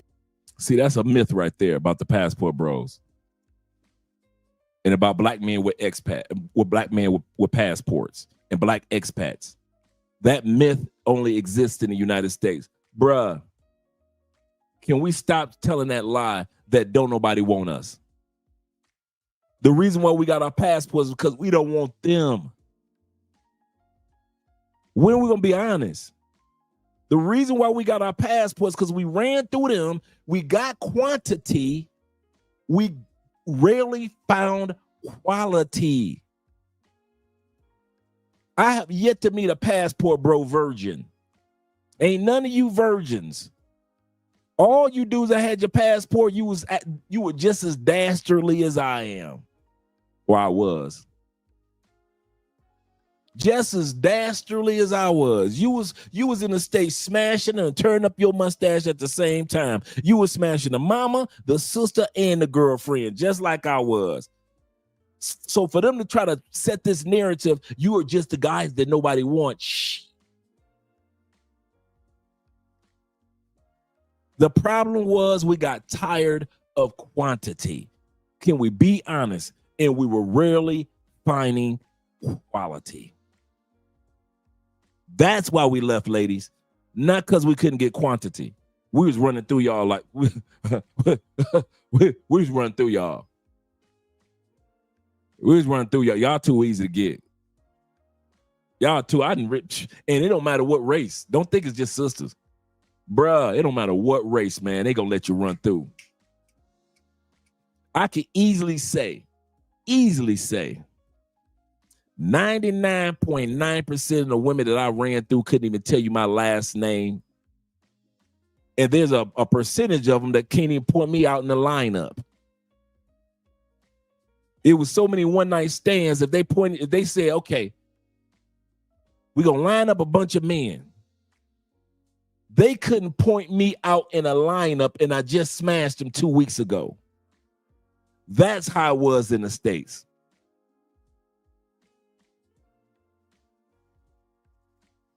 Yep, it's all about quality. Absolutely correct.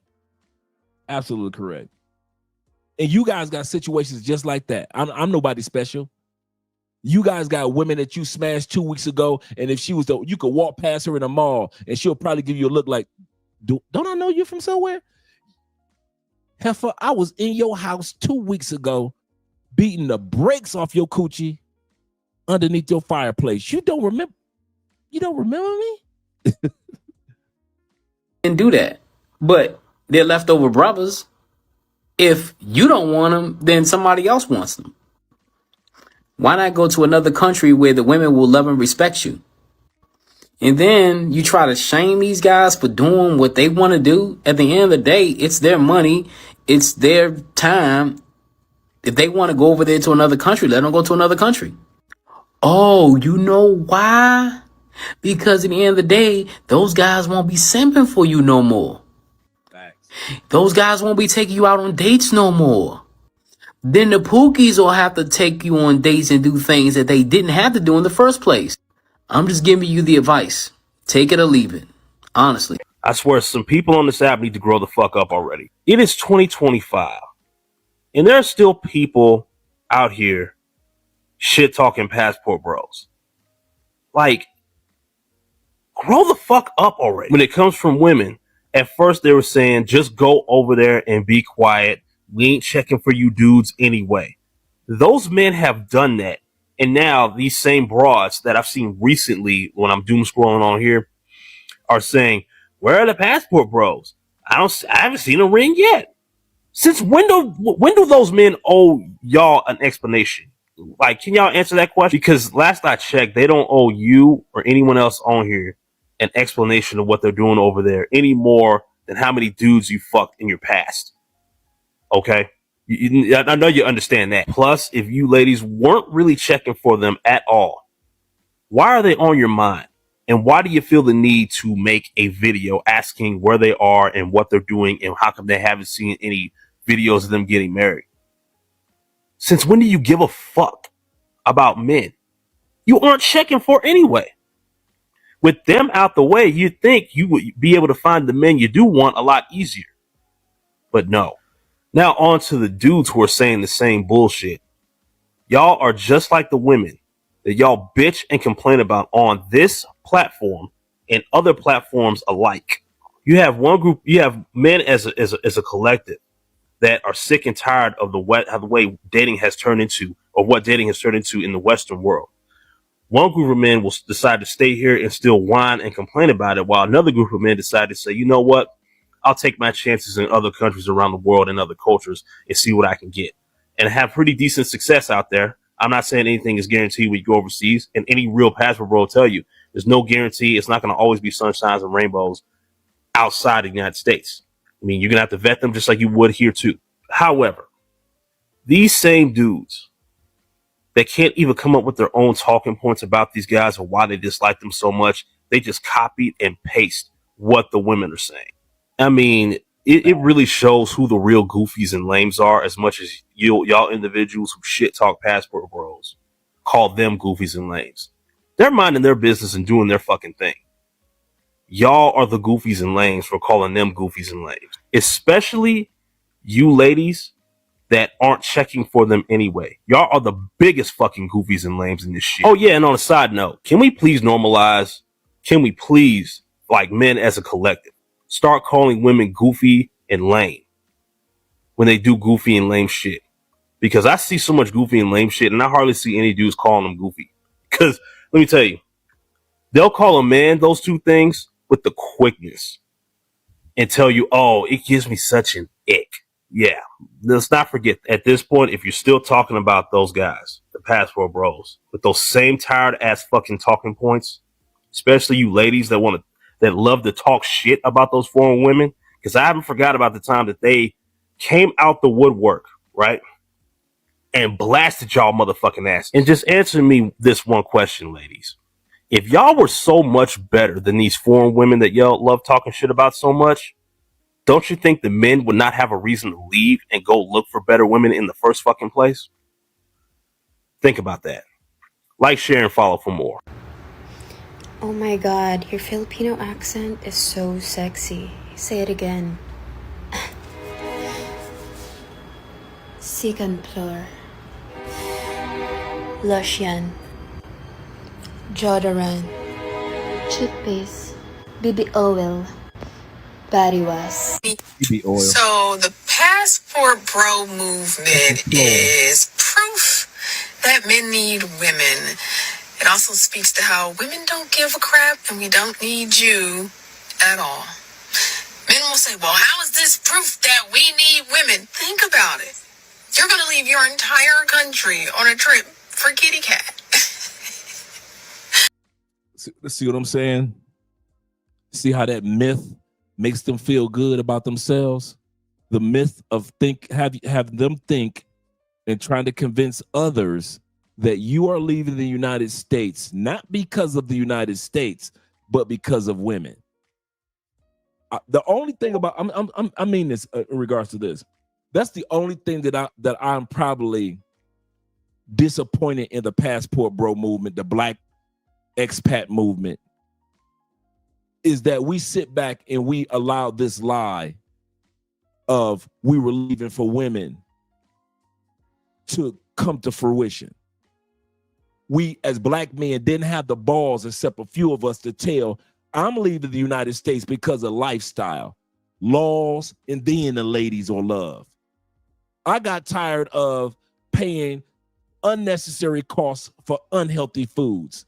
I got tired of, if I ever end up in an ambulance, it's going to cost $4,000 or $5,000 before I even make it to the hospital. I got tired of dealing living in a race-filled country that never allowed me to say to myself or to others that I'm just as American as everybody else. I got tired of living in a country where people spend more time on focusing on hopefully they win the lottery than getting their passports and building the life that they could in another country that they could have as if they won the lottery. I got tired of that, man. I got tired of the two gangs, the Republicans and the Democrats. I got tired of that mess. I got tired of dealing with the MAGA group, as well as I got tired of these super liberals to where everybody can be free. I got tired of that. You guys want to sit up there and lie. You can lie. You can, passport bros, I mean this. Y'all can sit up there and let that barefaced lie be told that y'all leave the United States for the ladies only. I left the United States for the motherfucking United States. If I never met my wife, I was going to leave. If I never dated somebody in another country, I was getting the hell out that month. Expensive as gas prices are. Used cars are the price of new cars now in the United States. The average house in the United States, you gotta just to buy it, $412,000 just to buy your house. I'm talking about if you're just trying to get a starter kit house. They acted a damn fool during COVID. One state quarantine, another state quarantine. You can't wear the mask. You don't need to wear the mask. And y'all dying by the millions. I left the United States for the motherfucking United States. I ain't gonna sugarcoat it. I ain't gonna fake like y'all do. I ain't gonna sit back and act like it was because of the ladies. That's why I left the States. No, the ladies are a byproduct, and the beautiful women in all the other countries are a byproduct of me leaving the United States because of the United States. But don't y'all ever get it twisted. I love being American. I love being love America. But I don't like the bull that's going on in the States. So I'm not trying to pretend. Y'all ain't gonna ever try to convince me to try to sell or fall into these panels when it comes to, well, why y'all leave for women? If y'all ever saw me on a panel, what do I talk about first? Lifestyle, cost of living, bang for your buck, how you can stretch your dollar further. Better, number two, better health, better medical for Black people. You ain't got to sit up there and worry if you have a Black child in Colombia, if they gonna statistically delete your child because they don't want that many Black babies born in Colombia. That's the United States. That's the United States. So if y'all ever wondered if Andre left America for his wife, hell no. I ain't left America for nan woman. They are a benefit. They are a byproduct of me telling myself, get the hell up out of there. A byproduct, a benefit. But if you ever wonder, the number one reason why I left the United States, it was because of the United States. Don't you ever get me twisted. And a lot of brothers are just like me. We are full American, red, white, and blue. But we ain't standing there and deal with the, now y'all got to deal with the tariffs. I wasn't there for that. Now y'all got to deal with ICE. I ain't there for that either. George Floyd happened a couple years ago. I wasn't there for that. Trump became president, wasn't there for that BS either. Biden got my stimulus check just like you got your stimulus checks. Mine was in the bank account just like yours is in the bank account. I get retirement funds just like you gonna get your retirement funds. I can start businesses just like you start businesses. I can literally live the American dream that you live and you're fighting for at a fraction of the cost. That's why I left. Because I found out that you can still live the American dream and you ain't have to have your Black ass in America to do it. And when I found out that, deuces, I can still live the American dream and I ain't got to be on the plantation. I ain't got to be on Mr. Gilmore's or Mr. Shuttlesworth's property. Mr. O'Reilly's property. Okay, cool. I'm out. So just in case, and like I said this for us brothers, the few of us that are honest, that don't go on panels and argue back and forth about the ladies and yes, with the foreign women, and that's a part of why we left. But the main reason, because I wanted the main reason I left America is because for once in my life, I wanted to be an American.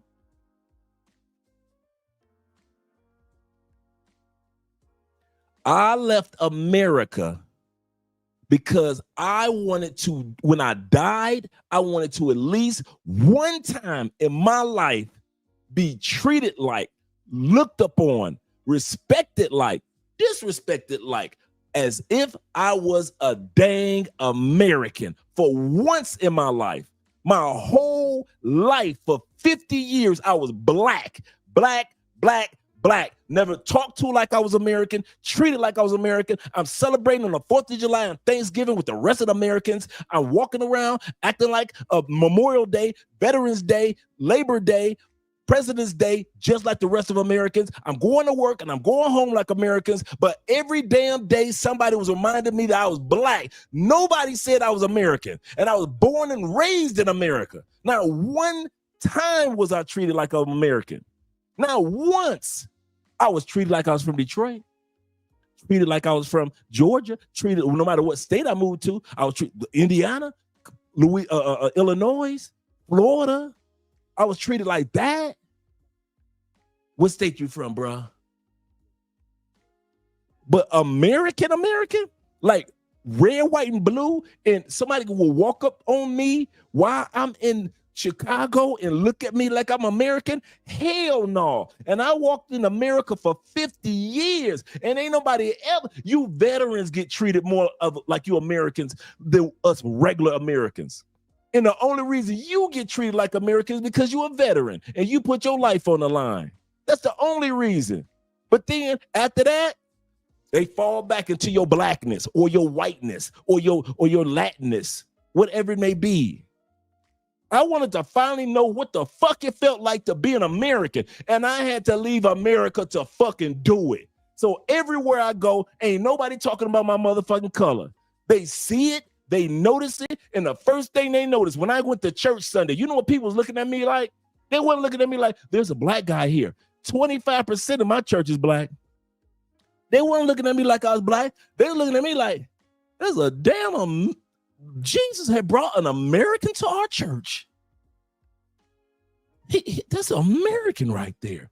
How many times have you guys who have traveled had people look at you not because of your color, but because they knew that that's an American? How much they ask you questions about what? America. How many countries you been to? Anybody ask you about your blackness? Ain't nobody ever asked me in these countries about my blackness in America.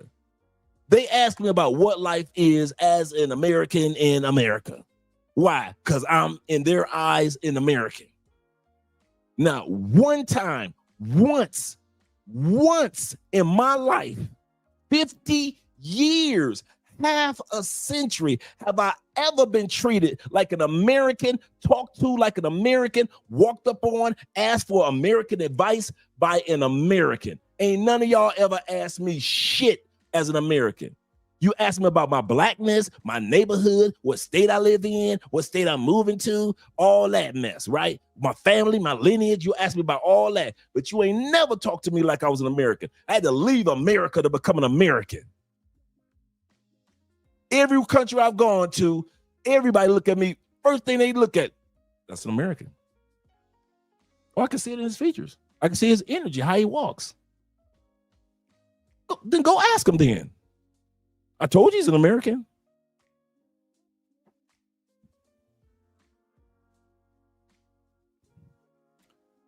Let's go back to the video.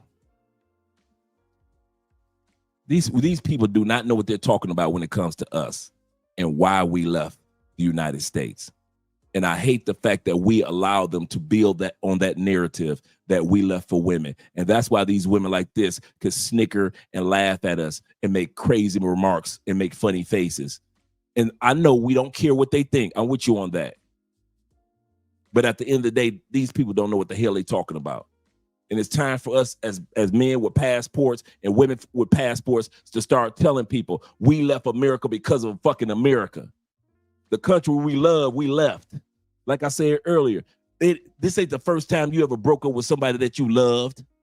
Stop acting like America's the first time you broke up with somebody that you loved and you were still in love with, and you'll still do anything for them. And if they have an emergency, you'll do anything for them. So stop acting like you can't leave America and still have a love for America and do anything for her if there's an emergency, because that's how I feel about America. This is beyond sad. And I love this for men. Now, I don't have nothing personally against passport bros. I'm not a passport bro myself, but in all honesty, men and women need each other. And I think the stark contrast between men is men don't go out here saying that we don't need women or we don't want women. Women are the only ones that are doing that. You pay attention to the passport bros, like they're getting women from like the DR, Colombia, the Philippines, Thailand, like women that can speak very little English, women that don't have education. Excuse me? Tell me you haven't been to Philippines without telling me you haven't been to Philippines. And for your information, those countries that you just mentioned, we have more stricter education and school system than here in the United States. So actually, Filipinos are multilingual. English is our second language, and we speak 150 dialects in my country. Also, we speak Spanish because Spaniards colonize us. Even if you say some area in the Philippines are poor, but still they can speak English. We have English subject from nursery till college. That's always part of our curriculum. And plus, I've been here in the United States for 7 years, and I can tell you that you don't guys even speak your own language. Reach. Women react the same to wealthy men all over the world. There's a reason why a lot of American women do not want a $40,000 a year man to experience what it's like to have access to thousands of beautiful women, just like the rich businessman here in the United States, or the rapper here in the United States, or anybody that's in the millionaire range in the United States. You see, those men get 100% cooperation from the most beautiful women. And when you, as an average dude, as a $40,000 a year man, you go across seas and deal with those women, that instantly puts you in that top 10, top 20% of the big money makers in that country.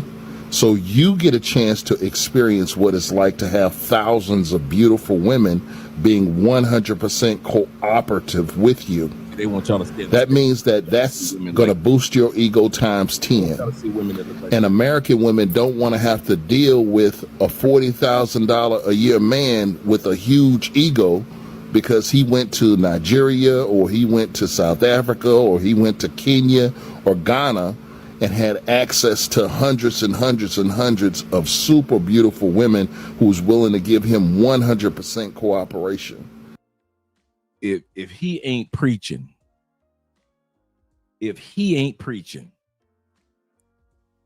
some of us are $60,000, $40,000, $70,000 men. Many are $100,000, right? Some are even $200,000. You graduated Theo's classes, right? These women, one of the things that American women can't stand is the fact that you come back. You left making $45,000. You came back as a $45,000 man with the ego of a man that makes $450,000 a year. What happened? You discovered the value of yourself, and the value of your dollar goes a long way among gorgeous, supportive, traditional, cooperative women in other countries. To where when you left in the United States, your $40,000, they treated you like you was making $12,000. Let's be real. You went to another country, and I don't care if you went pay for play or whether you went and got you a good girl. both of them treated you better than many other women in the United States. And you came back and you look at the United States women like, I will never touch you again in life. And some of you guys think we're playing when we say that. I'm going to tell you something. Some of you dudes that travel, that haven't traveled yet, you think we playing when we say you ain't never got to worry about. We treat every woman in the States like she the church sister. Jesus loved you, so give it a church hug. There are brothers that have dedicated their sex lives to outside the United States. They're like, listen, I got enough time. I got enough time off. And I got enough money. I can fly to DR and get all the sex I want from all these gorgeous women. And I only got to pay a fraction of the price. And I ain't got to pay none of the headache. To whereas if I stay in the States and keep my sex life in the States, I got to still pay anyway. That's the part that you people in the States don't want to admit. A dude gonna pay anyway. You paying for that Applebee's. You paying for that Ruth Chris. You paying for all those expensive meals and movies that you taking these chicks to. I don't know why y'all think in the States y'all not paying. Even if you married, you paying. I'm married, I pay. It's called responsibility. We all pay. So when you dudes in the States try to mock the dudes that go to other countries to pay, what for? You paying too. You paying for a headache. He paying to keep a headache away. I'll say that again. You stay in the States and you pay for a headache. Like Clifton Powell just paid $10 million to his ex-wife. You pay for a headache. Dudes go to other countries and pay so they don't have to deal with a headache. And these women are gorgeous. You guys got it bass backwards in the States. Bet that. Now, as an American woman, you got to deal with an arrogant ass dude who only makes $40,000 a year. Yep. So it's perfectly understandable why women are so against these passport bros. Bruh. For all the dudes that haven't used a passport before, are these are these women in these other countries the norm? That I had to go hunt down this type of beauty? Wait a minute. Are these actresses, guys, that I'm showing? Or are these the average Brazilian woman? Many of the average Dominican women, many of the average Thai women, the average Philippine women, the average South African woman. For all these dudes that don't realize, Andre must have, he had to hunt them women down. They must be models or supermodels. Nope. Just because you live in a country where 74% of women are obese or overweight, fat, that don't mean women in other countries are overweight, obese, and fat. That's the part that gets American women. And that's the part that gets American men. They are pissed at y'all for dating these type of women. Who are you to be making $40,000 a year and able to go to another country, and the dude back in the States got to damn near get a Lamborghini to get a chick like this? He got to damn near have a 6-bedroom house to get a chick like this to even maybe come over. And he got to sit back and take her to Ruth Chris, knowing that she gonna go sleep with Pookie that night. Who are you to make $50,000 and be able to get the type of gorgeous Filipino women, gorgeous Thai women, Cambodian women, South African, Ugandan? Who are you to sit back and be with them fine Ethiopian women and you only make $60,000 a year? That's why the brothers mad at y'all. If y'all wonder why them brothers in the States pissed at y'all, they gotta bust their ass. They gotta make 150, 250, $500,000, $3 million to get with a chick that you can get with when you first get off the plane in Medellin. You think them brothers happy for that? Them dudes ain't dancing. Man, if y'all think brothers in the States dancing, white boys, brothers are dancing in the street for y'all got the wrong countries. Them Canadian dudes are pissed at y'all that y'all can fly from Canada, smash some bad European chick at the fraction of the cost it would cost them dudes to smash a European that lives in Canada. You think the white boys in Canada and them black dudes in Canada are happy for y'all? Shit. Let me put it like this before we go back to the video. If I, Andre, was living their lives, them dudes' lives in the States, I wasn't using my passport. I hated you passport bros. I hated you black expats and all you dudes that move and you sisters that moved to another country. If I was dude, if I saw that y'all was smashing chicks that look like this, damn it, I'd be a hater too. I ain't gonna lie, I'm real with it. I'd be hating on y'all. I wouldn't like y'all. I'll put y'all down every chance I got, man. I'll have a hater hat on. I'll be the MAGA for the passport bros. I'll just be talking about the passport bros so bad. I'd be a hater too. I don't blame them dudes for hating on us. I ain't mad at them. I mean that from the bottom of my heart. I ain't mad because if I lived their lives and you had to bust your butt, had to get your master's degree or start a successful 6-7 figure business just to get a chick like this right here. You know how much work you got to put in the United States to get a baddie? You know how much work these niggas got to do in the States? I don't think y'all realize how easy we got it, bruh. Let's be for real.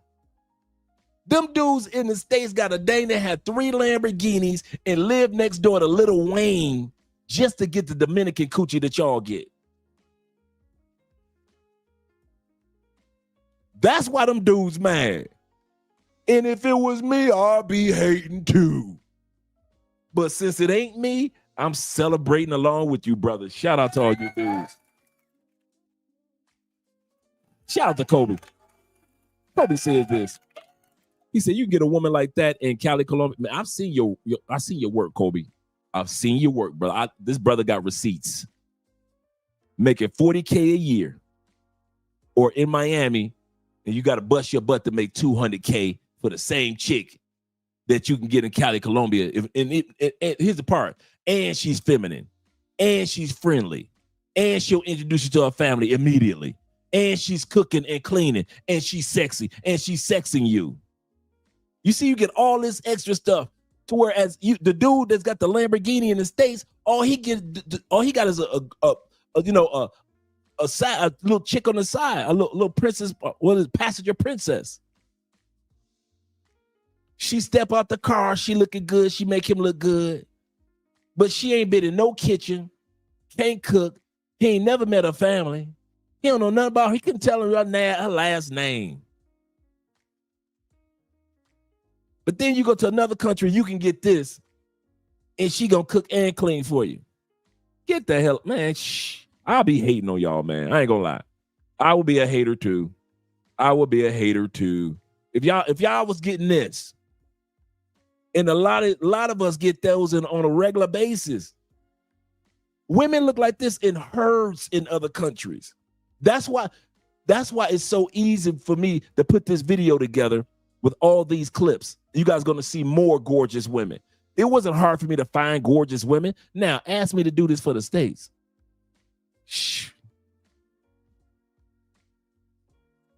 You know, in their minds, they're like, ain't no way in the world you should be that arrogant. You shouldn't have access to extremely beautiful women who are cooperative with you. That is reserved. You ain't gonna see no weave nowhere in this video except for when I show American women. That's the other part. Even one of the clip got a part in here where a sister said, I went to Brazil. I had my hair braided. She said that was the worst move I could have made. She said, I have natural, beautiful hair, but I thought that I was blended in by having it braided. She said, and the Brazilian women made me feel embarrassed, and I got nice hair. She said the only women, you're going to see it, she said the only women that had weaves and wigs were the women in the States that were in Brazil. She said the rest of Brazilian women, you ain't see it like that. For the men in the United States who are the millionaires and the billionaires.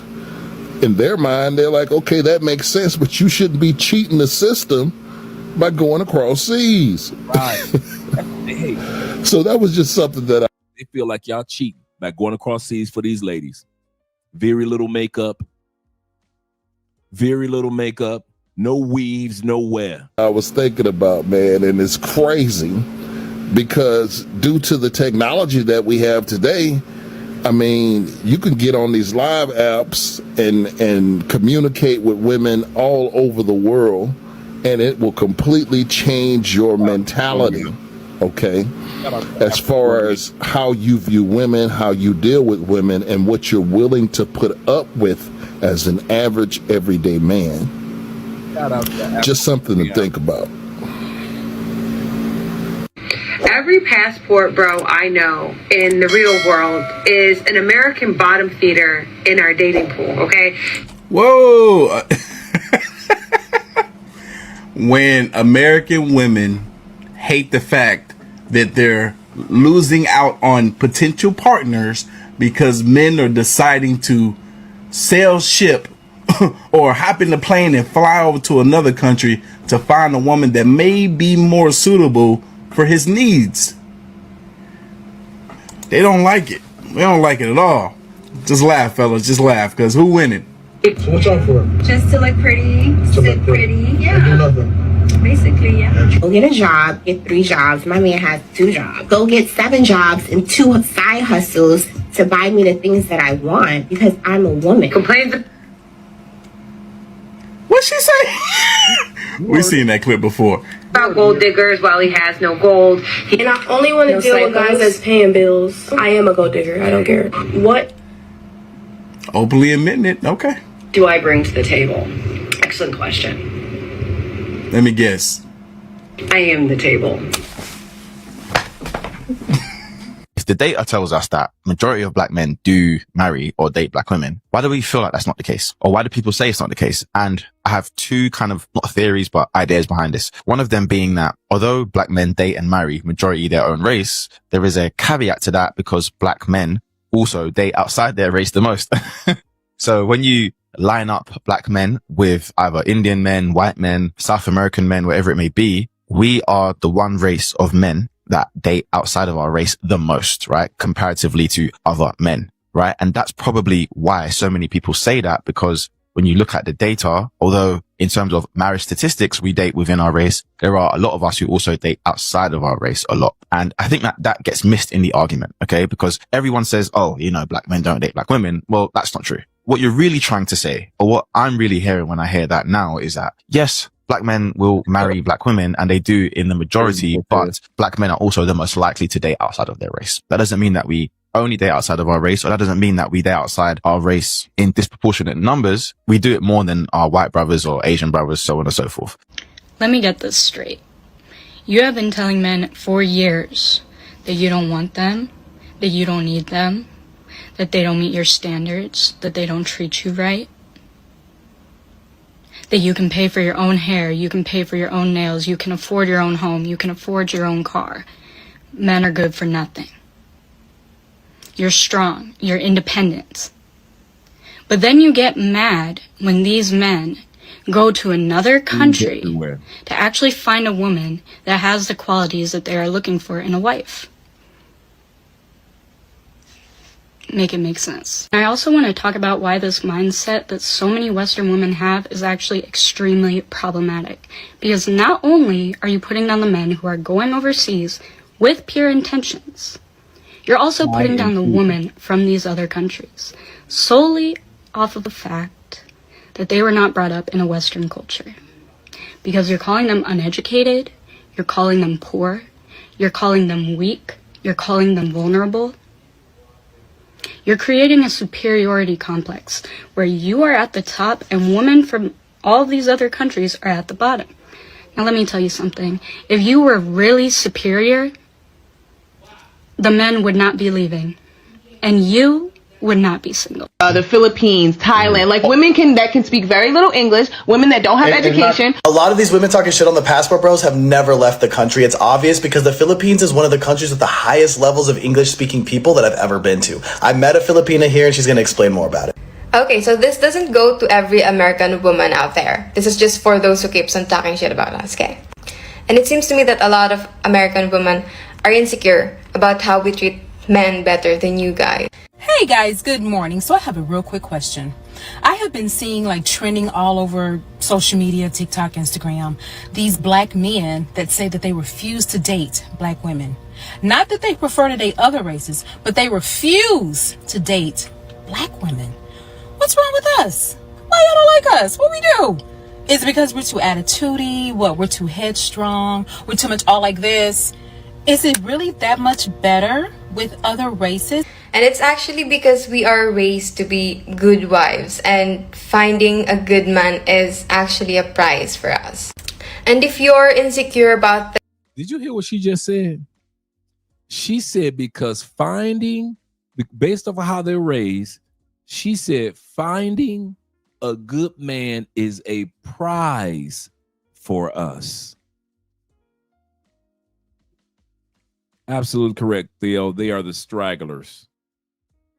if you're threatened in some kind of way, I suggest you work on yourselves instead of talking shit about other people who doesn't even care about you guys, who doesn't even know you exist.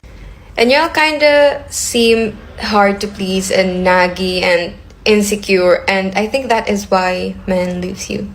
They say once you go black, you'll never go back. It's not necessarily true. Okay? It's that once you go black, you might go back. But white guys will seem gay. I'm sorry, it's not the same. You can't go from yelling Jamal to yelling Andy in bed. It doesn't have the same ring to it. I bought him a pair of Jordans. He put those on, I was like, ugh. This looks like when somebody tries to soup up a Honda Civic. If you watched my last video, I was speaking to the amount of black men that are currently in Cartagena. So just to be clear, what made this very interesting to me, and this is not my first time in Cartagena, however, my first time in Cartagena was during the pandemic, and so it just wasn't nearly as busy.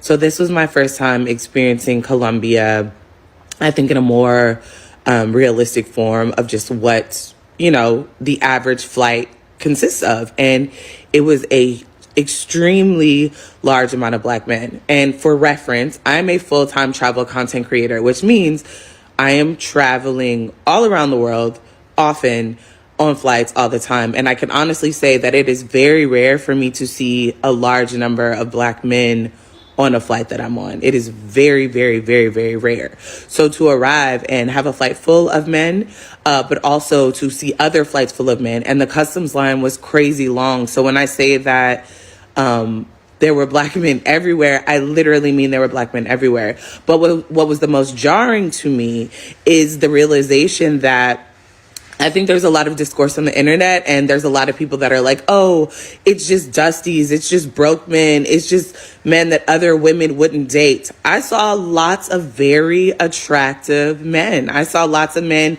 who looked like they had means. They looked like they had their stuff together. They were dressed well. They had good luggage. Like, these were not men that you're just like, oh, girl, nobody wants them. And so for me, the video really just came from the actual shock of, oh, y'all really be outside with it. Y'all are really coming to Colombia, and this is the type of time that you're on. And I say that because I didn't just see men like, okay, cool, like you're going to Colombia with your homeboys. What was the most shocking to me as I was waiting for my Uber, there were women in club dresses picking up men, and the time was very much like, oh, you've been here before, but it's your homeboy's first time, and she brought somebody for him. Absolutely correct, and that's how it's supposed to be. That's how it's supposed to be. Somebody introduces somebody to somebody. That's how Colombians do it in general. The safest way for Colombians to meet a Colombian dude to meet another Colombian is like at work, and then that person meets somebody and they introduce somebody. It's the same thing that we do. You see that she said she saw the ladies picking up the men from the airport. When was the last time y'all saw the ladies picking up the men from the airport looking good in the States? When was the last time you saw a woman in the States, looking good for her man, waiting for him at JFK, at LAX? Come on, guys. Tampa, come on. TPA. When last time y'all saw just a whole herd of fine American women with flowers in their hand or a balloon in their, come on, all you guys that have been in Colombia, you know what I'm talking about. She got on heels. Her legs are glistening because she got the cocoa butter on them. She's smelling good. She got the skin tight dress on. She been standing out there for hours waiting for your flight to land, waiting for you to go through customs. She got a balloon in one hand, big balloon. In another hand, she got a little gift or some flowers waiting for you. When last time that happened? It happened to me in Colombia. Yeah. I'm gonna put it like this. I ain't never seen it happen for me in America, and I ain't never seen it happen for y'all in America. I ain't never got off the plane and some female was looking fine, super fine, fine at the airport with a flower, with a balloon in her hand, or some card or some type of gift, and she was waiting for her man. I don't care if she's black, white dude. I ain't never seen none of us have a fine woman waiting for us in her finest off the airport. But I see it in these other countries every time I get off the plane. Somebody got something nice waiting for them. Every time I get off the plane, y'all got a nicey waiting for y'all on the other side of customs. Jacquez said, Dre, I've never seen such a thing. He say pick up their men at the airport at JFK, LAX, LIT, doesn't matter. For real, they'll complain about driving to pick you up at the airport. Baby, can't you just take an Uber? Can't you just take man, shoot, Colombianas ain't gonna let you ride by yourself. Bruh, as soon as you get a Colombian woman, and maybe in many countries in Southeast Asia as well, bruh, go ahead, try to take that trip back to the airport by yourself if you want to.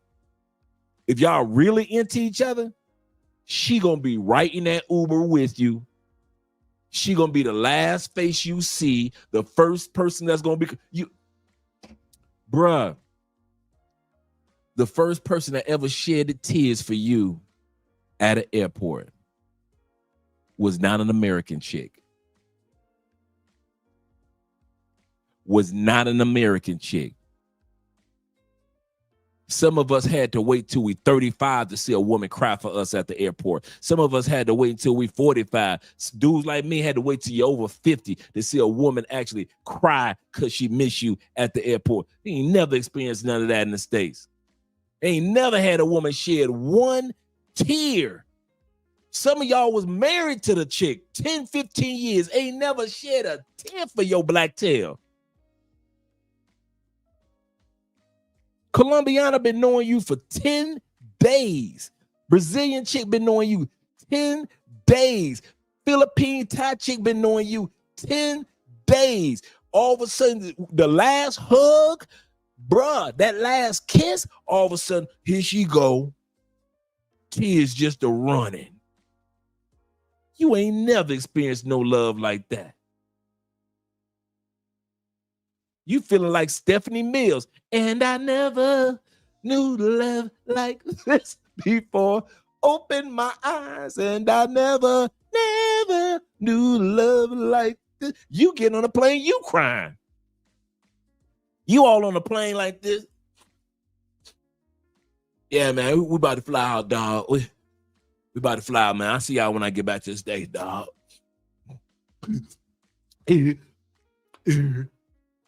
I ain't never had nobody cry for me before. I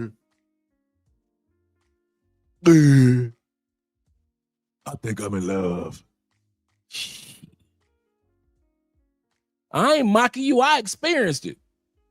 I know what it's, bro. I know what it's like to have somebody cry for you and you start crying. You think I'm gonna sit up here and pretend? Shh. I cried because I was gonna miss her, and I cried because I was heading my ass back to them damn States. Oh no, Lord, no. Elizabeth, I'm coming to join you, honey. I got to go back. Man, going back to the States was like I had a bunch of homework to do. I'm in the 5th grade and I just got homework to do. I'm sitting in my seat just slouching. Like I ain't got no posture at all. Just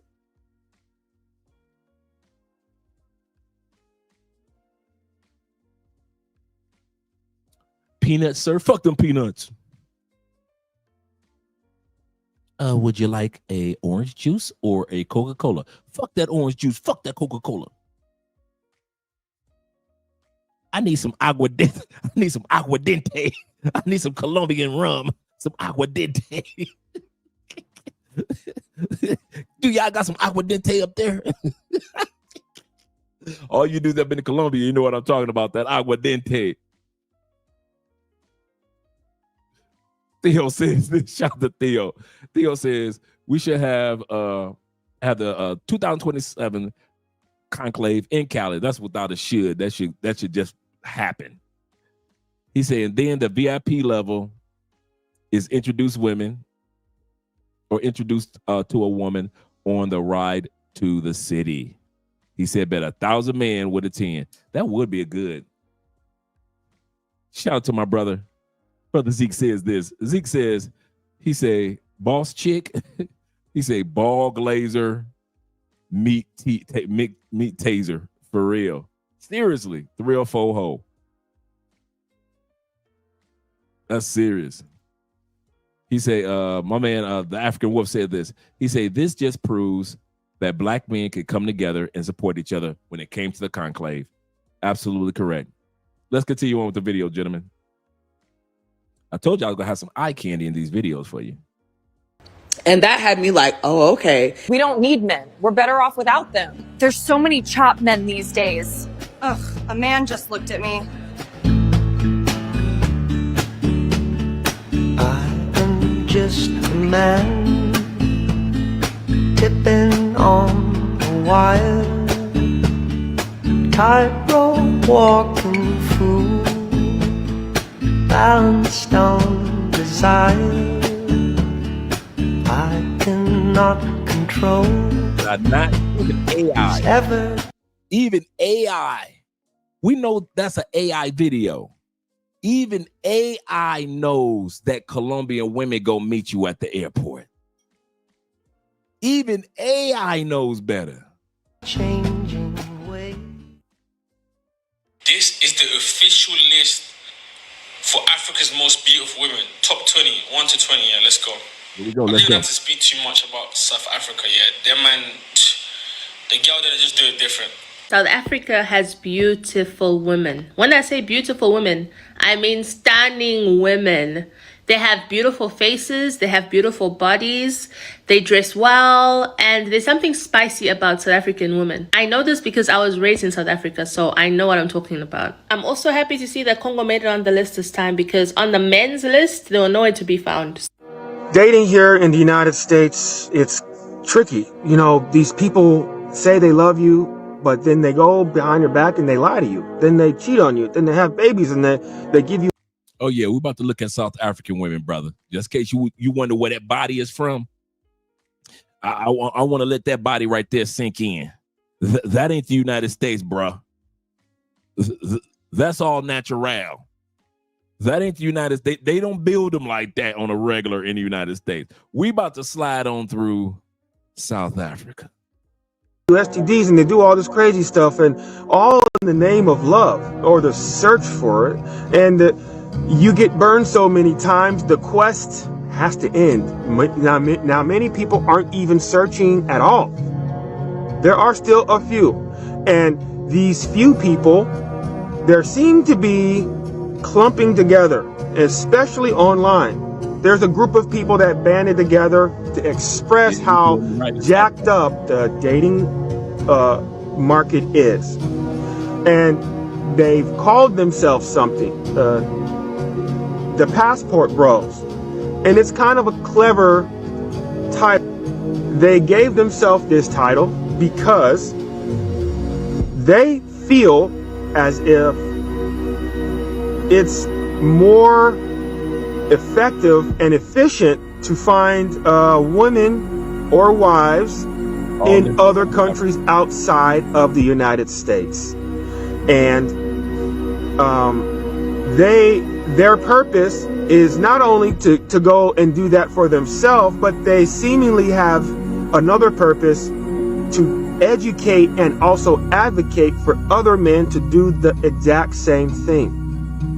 By them doing this, it has gotten the attention of women online. And these women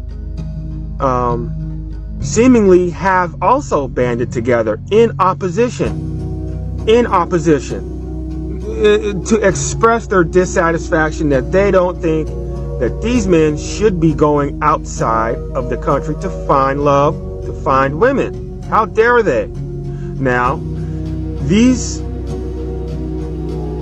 women more than likely would not have given these men leaving the country any type of chance in a romantic, sexual, intimate relationship here in the United States. So for them to be expressing this way, it's kind of strange to me, but the story continues.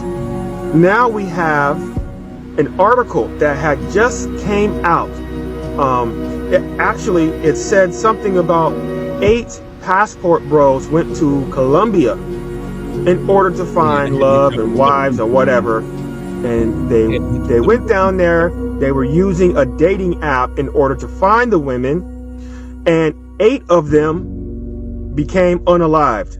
8 of them are no longer breathing. They got set up. It was a setup. And that is super unfortunate. I mean, now they don't have a life at all. Like, they have zero life. They may have kids back here. The same women who were in opposition of them going, who would not give them any chance in hell at any type of relationship, are now advocating for more passport bros to go to Colombia in hopes that they also get set up and not come back alive. Now, women, you've got to know your words can be vile at times, okay? And your feelings are valid because they are how you feel. If you are wishing death on a stranger who you've never met, who they have not paid any of your bills, they have not cooked for you, they have not stolen from you, you aren't interested in a relationship of any kind, why would you wish them death? And if they are going over there, they're spending their own money. They're like, if it has nothing to do with you, why are you this invested in it? So here's one thing. I know people make good money betting on racehorses, right? I am not invested in that world. You will never hear me arguing or debating or even discussing about any racehorse event, or if I want somebody to lose or anything. It's not any of my business. I don't care about that. It has no influence on my life, the outcome of those racehorses. The outcome of these passport bros, if you aren't impacted at all, why are you invested emotionally in them? In all actuality, men and women here in the United States have been looking for love in the United States and abroad since the creation of this country, since this country was founded. We have always been going out. Black women, white women, Asian American, whatever. If you like, the passport bros or the passport girls it's been branded now, but it's always been happening. It's always been a thing. Okay, so I find it a little bit ridiculous how people hate on passport bros so much. Honestly, I don't get the hate. I don't understand the hate because women do this too. I personally know 3 different women who left the country. I'm from Canada. They've left Canada to go abroad to a different foreign country to find love. They moved there and they made a decision that they were gonna find their husbands there. So in my opinion, everyone just needs to chill out. Why are many American men no longer interested in American women? If you were to interview 100 men about their perceptions of American women, approximately 90% would give negative responses. Listen to this man. American women didn't want me, so I came to the jungles of Latin America, met the real Pocahontas, and got a woman that looks way better than any of these salty girls that are going to be commenting on this Instagram post. And I'm teaching all my brothers, if you're not being appreciated in your home country, the problem probably isn't you. You need to get your passport. And even though these American women didn't want me, believe me, the feeling was mutual. Because when I could have this right here, why on earth would I want an American woman? Get your passport first. Possible reasons for American men being less interested in American women could include 1. Changing social dynamics. 2. Increased exposure to diverse cultures. 3. Shifting expectations in relationships. 4. Influence of media and societal norms. 5. Personal preferences and individual experiences. What else do you think could be the problem? Today I'm going to talk about the difference between dating in Brazil versus dating in the United States. Overall, in the United States, I feel like there's a little bit of a culture of women expect to be like, chaste, and it's really up to the guy to just, constantly go after. But the thing is, I feel like there's a lot of women here. When you meet an attractive woman in the U.S., she kind of acts like a bitch, and she might even like you. But she doesn't want to let you know that she likes you, because she either thinks that that gives up some type of leverage or power or something like that. Basically, what I'm getting at is we play games here, and I don't really like that. You will meet more people and women in Brazil that are way more humble. Okay. The humility factor was a I had to have an Asian Brazilian on there. Come on now. Totally different thing. Our society in general, there's a huge entitlement. Like, we're all entitled to so much stuff. And I think it's definitely rampant in women. And so it's a big difference there versus here. You don't get that princess mindset in Brazil. And differences. Where is the weaves? I ain't seeing no weaves, no wigs. Come on now. Y'all trying to convince us to stay in the States, fellas. I'm talking to the dudes. They're always trying to hype up the women in the States. Other than the women that we saw in this video that were stateside, no bonnets, no fake lashes, no heavy makeup. Right there. My biggest regret when I went to Brazil is braiding my hair and not wearing it natural. I never seen so many people in one spot with their hair out, natural, loud and proud, didn't give a shit about frizz, didn't care about definition, showing off length. Everyone had a natural afro. That's why, and I kid you not, when I hear American women talking about, I put weave in because it takes too long to do my hair. I put weave in because of that. I put braids in because of that. I call BS, because when we go to all these other countries, these sisters got hair just like the other sisters back in the States. To even put it even more, these sisters got diverse hair, because you'll see a Afro-Colombian with hair longer than a white girl going down her back.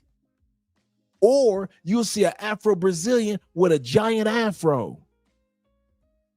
These women have no problem with taking care of their hair generation after generation without talking about, I don't want to damage my hair, so I put a weave in or wig on. Well, how come the other sisters around the world ain't got to do that? They might throw some braids off in there, some long braids in there every once in a while, but they ain't lying to themselves. Talk about I'm putting a weave off in there because I'm too lazy to take care of my hair like American women do. That's why I be like, man, y'all be falling for some stuff, man. Y'all be falling for some crap that dudes in other countries don't hear. The sister just said she went to Brazil with braids in her hair. She said, that's the only thing about the trip I regret, because she said, I'm surrounded by these sisters that got the same hair that we got in the States, and these sisters rocking their hair no matter what it's going to look like.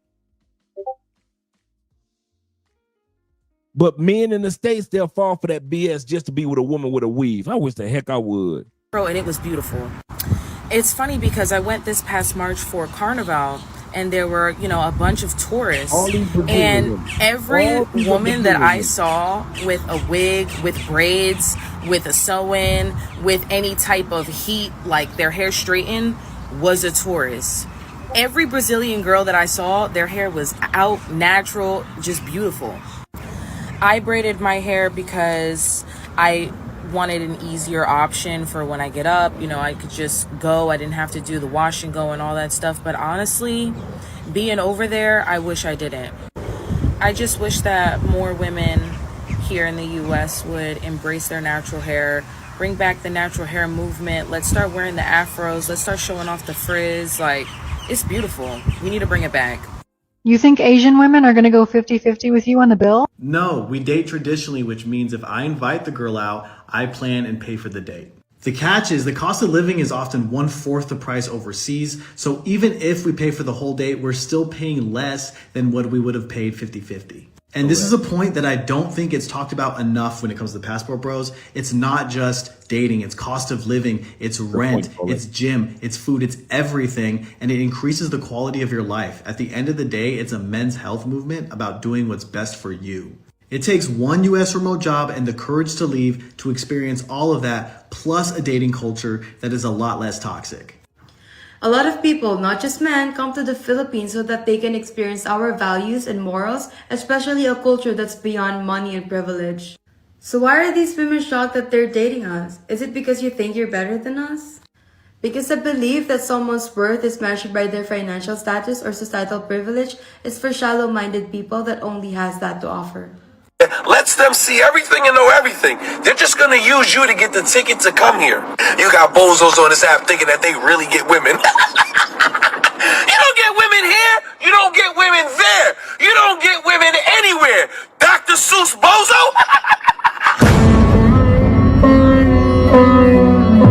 Number of men that like to be passport boys, passport bros, or passport gentlemen, or passport whatever. I think you guys forgot what passport boys or bros was really intentionally made for. It was for men who already get women to go across overseas to find traditional women of old traditions. It's not for lame men who don't get women to go overseas to try to get women. Okay, here we go. It's for dudes that were getting women to be able to go overseas and find traditional women. I'm going to say something that I've been saying for the last year. Some of y'all, including myself, were born in America. That don't mean that you were born only for America. Some of y'all were sent to the planet to only be successful with your dating life with the Cubanas, with the women from the Philippines, with the women from Morocco. How you look at life don't work with American women. Don't work with, it never was supposed to. It never was supposed to do. I'm gonna tell y'all something. For real, y'all want to be for real, for real? Other than smashing American women, what I'm seriously looking for when I find my wife, don't jail with an American woman. See, I could smash my way through American women. Easy. Many of you guys have as well.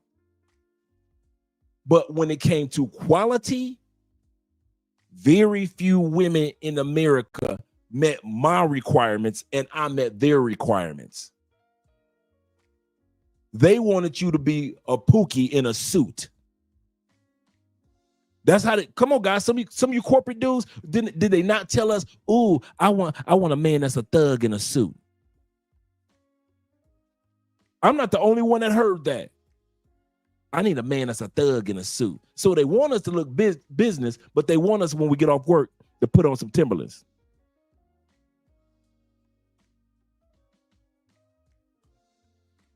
So I'm telling my story. When it came to serious relationships, my style of serious relationships don't work for the States. It wasn't meant to. That's why when it came to serious relationships, they've been so easy outside of the United States. When it comes to just hooking up and smashing chicks, I'm the best there is in the States. I can run through chicks in the States. I can smash her mama and her twin sister in the States. But when it was time for something serious, man, I'd have spent 50 more years looking for something serious in the States. Some of us are not made for serious relationships in just one country. Some of us can take seriousness to 5, 6, 7 countries and find some good women. But instead of spending all your time dealing with the BS of trying to find a good woman in the States. Why did I say that? I don't want none of you brothers to ever feel like ever, if your serious relationship side doesn't work while you're in the States, it ain't you, bruh. It's the country that you in. Have you guys ever heard that saying, you ain't ugly, you just poor? Because you see some of the people that when they first start off acting or when they first start off rapping, they ain't really got no money, but they got a little bit of fame. Then all of a sudden the money start coming in, they start looking good. So the saying goes, you ain't ugly, you just poor. You can't, it ain't that you can't find a good woman, you just in the wrong country. And you trying to force feed it. Dude, the United States is good for smashing. Nobody come to our country talking about they looking for love, do they? We ain't even got no television shows called Looking for Love in the United States. The closest thing that we ever had to somebody coming to our country, and it was a comedy, Coming to America. They had to make it a joke to come to America to look for a woman. Ain't nobody coming to our country on purpose with the sole purpose of looking for a wife like Eddie Murphy did in that movie. Our country is known for smashing, trashing, and dashing them.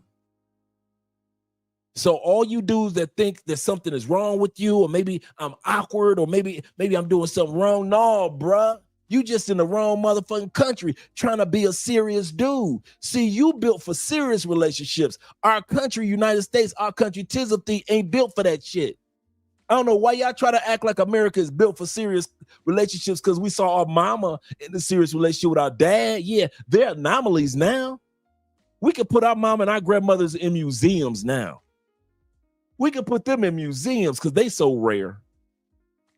Solidified relationships are not the norm in the United States. Cut these cameras off and run around your country and run around the United States. And we all can tell stories of how many chicks we smashed, but how when we didn't want to just smash chicks, how hard it was to find a good woman. And then when you got on a plane and you saw how easy it was in other countries among these women that literally jail with what you were seriously looking for.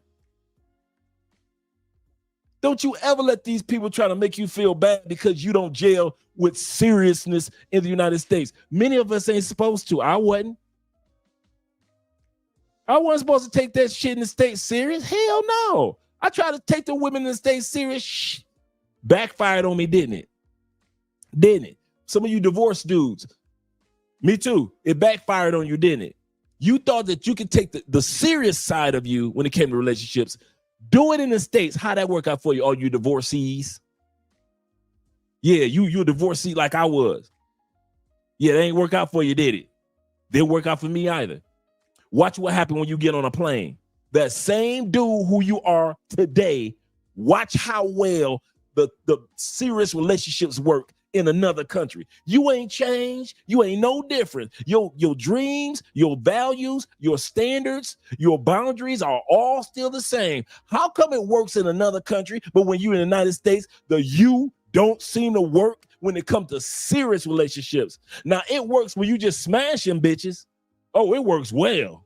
But as soon as you get serious about somebody, how come it ain't never working for us in the States?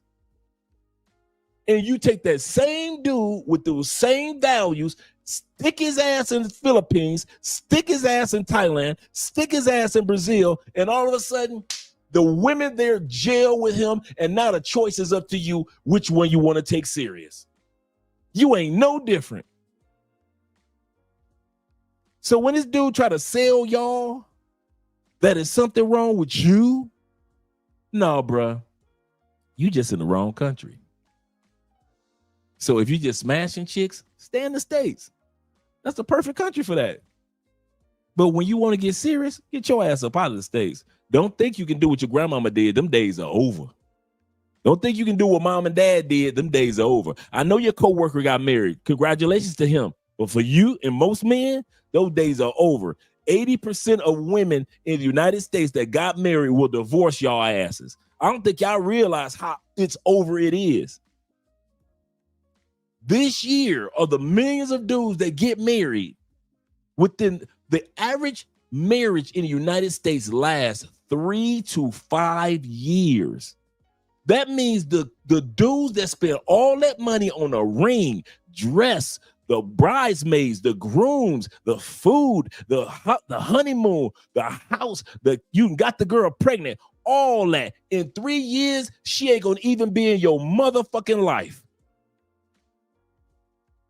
So y'all go ahead, try to act like you bring the black community, the black love together in the United States. Go ahead and do it. I'm not black, I'm OJ. Okay. Go ahead. Okay. Go ahead and do it. Watch how, I bet this. Me and Andre been together 8 years, married 6. You thought our marriage is brand new, like we just took it out just like we took it out the car lot, a brand new car, right off the lot. Still, our marriage still got that new car smell. To where marriages in the United States, half of y'all would have got divorced by now and remarried. Me and Andre and a bunch of other you brothers, not just me, ain't just me blessed in these other countries. There's a bunch of us been with our women forever. She ain't going nowhere. We ain't going nowhere. Her version of a serious relationship in Brazil works for you, or in Thailand works for you, or in South Africa works for you. And your American version of being a serious husband or boyfriend works for her. And you've been busting your ass in the United States trying to get somebody to be serious. And all you can find in the United States was somebody to fuck. You caught that? You can get all the coochie you want in the United States, couldn't you? Hell yeah, you could. Now try to get something serious that wasn't going to divorce you in 3 years. Go ahead. I dare you. I dare you go try to find all you dudes. We got 119 people here. Go ahead. I dare all your asses. Go on out to the United States. Try to find you something serious. Marry her ass and watch her divorce you in 3 to 5 years. And us other dudes in other countries will still be with our same woman. We will watch your ass get divorced. Like, damn, they just got married 3 years ago. Damn, how they getting divorced already? Damn, that's fucked up. Couldn't be me. Couldn't be me. I don't care how nice and how sweet they are. The system, the laws are set up for her to divorce you. It's not, and in many cases, it's not just her. It's the laws. It's the community that's telling her to leave you. That's why your woman leaves you a year before she files for a divorce. the society, the laws, the community, her co-workers, her pastor, her female friends that's single, her gay LGBTQ friends. Everybody keep telling her to leave your ass, and you ain't done nothing wrong. But society will tell a woman, leave her man, no matter what race, color, or creed. So I'm not just talking about black women. I'm talking about most women in the United States. The women in the United States that have solidified marriages, bruh, you better be happy. Because at the end of the day, she had to go to war to fight off the BS that she hears year round telling her to leave your black ass. You better be happy that woman made it to year 7, year 10, year 12. And that ain't no guarantee, because I divorced at year 14. Coach Greg Adams said he met his wife, she was 25. They divorced when she was 34. So don't just think that longevity is guaranteed in the States. The United States is not set up for marriages. It's set up for smashing. Oh, hell yes, it is. Oh, yes, it is. Some of y'all gonna always, let me end it with this. Some of you brothers will always feel awkward when it comes to when it's time that you want to get serious. You ever notice when you are not serious, everything falls in place. You can smash them, you can date them. They're going to suck your dick in the car, don't matter. But as soon as you want to be serious with one, it's always these problems. And then you take that same dude who you are to another country, and everything falls in place like a puzzle piece. That's why I say many of us are born in the United States, but many of us weren't born only for the United States. Some of us are born for the United States and Thailand, United States and Cambodia, United States and Colombia.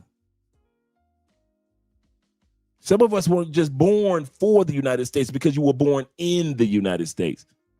Get that out of your mind. Just because you were born in the country, that don't mean that you were only born for that country. Okay, if I'm lying, how many times in the Bible did God tell somebody, go find your wife outside of your homeland? Did Abraham not find his wife outside his homeland?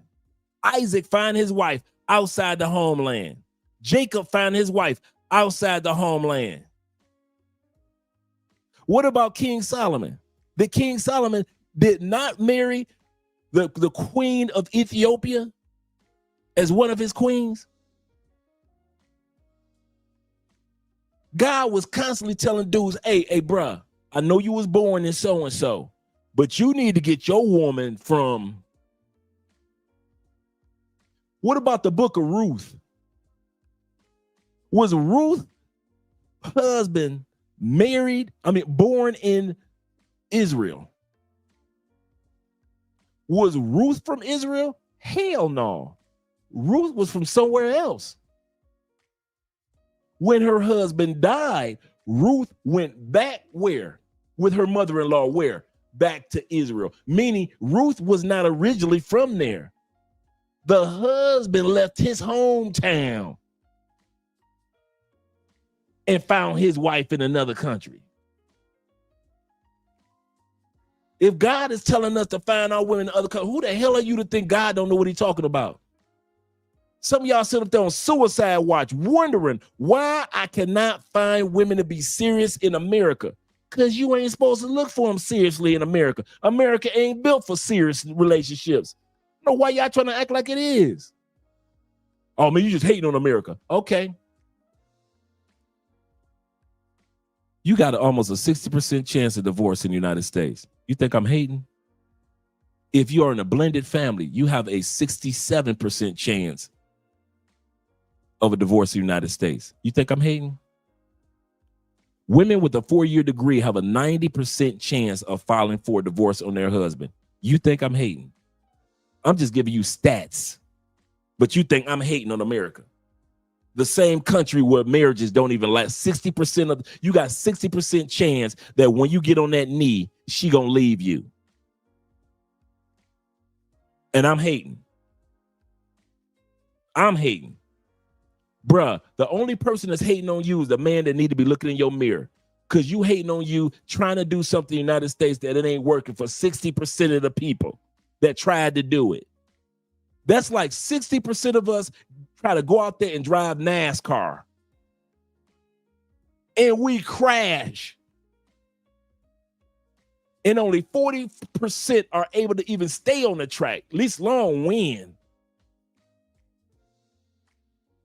60% of the cars, we take off, bam, we all on the same track. 60% of us crash out within the first 3 to 5 laps.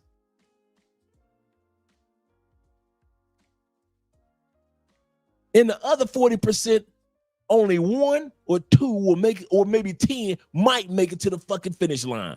And you want to tell me that I'm hating? If you don't stop being scared and look your ass in that mirror and tell yourself ain't nothing wrong with you, and I'm gonna say that again. It's time for us men to start looking in the mirror and telling ourselves that there is nothing wrong with us. We ain't crazy. We are seeing what we're seeing when it comes to relationships. We are seeing this. Our country is only good for smash and dash. We are not the country where people are coming to the mirror, our women. Ain't nobody, be real. Stand in front of that damn mirror and say, ain't nobody coming to our country to marry our women.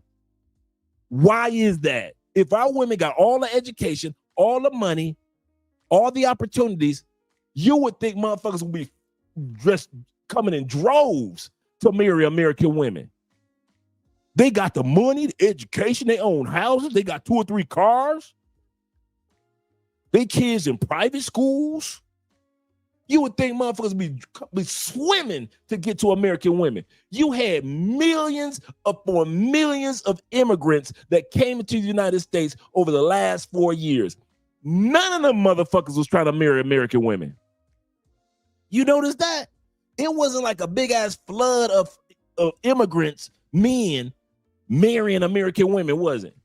Motherfuckers would rather be arrested by ICE than marry our women. Y'all caught that? Them dudes could have came into America, married American women, and would have been good, right? At least for a few years.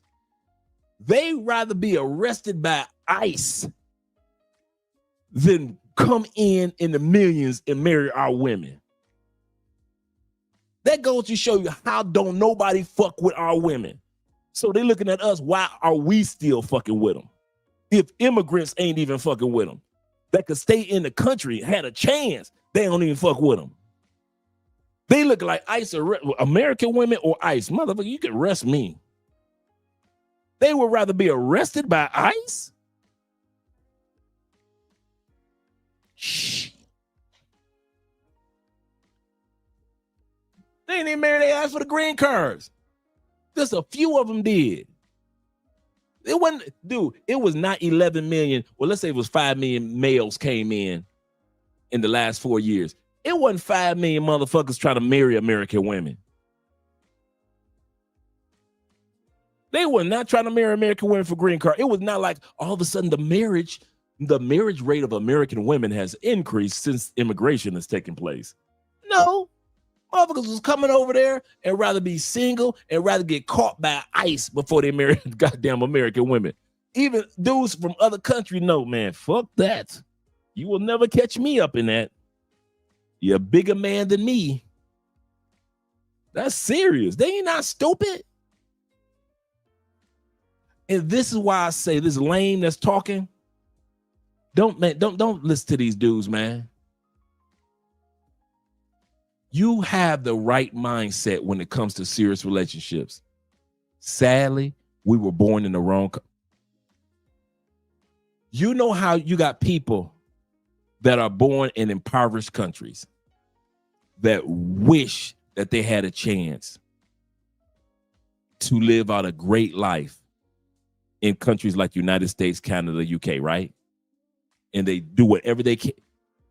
You know that's what we're doing, right? We are the relationship impoverished. We were born in relationship poverty. You know how impoverished people got just enough to eat to still be alive? We get just enough relationship, just enough sex, just enough cooperation to be tricked into getting married. Yeah. I don't know why y'all think that y'all not impoverished either. We just impoverished when it comes to relationships, not finances, not food. But when it comes to family dynamic and bringing families together and oneness and community, we are starving as men. You know how you tell in another country, for the price of a cup of coffee, you can feed Timmy and his mama for a month. Well, when it comes to men in the United States, for the price of a passport, you can help Andre and a bunch of other dudes change their lives. We were born in relationship poverty. Not the fact that there's no women there, but you get just enough, meaning you can smash them. But the true nourishment of a relationship, you ain't gonna get that shit in the States. Yeah, he said in Japan, we call ourselves relationship refugees. Let me write that down right there.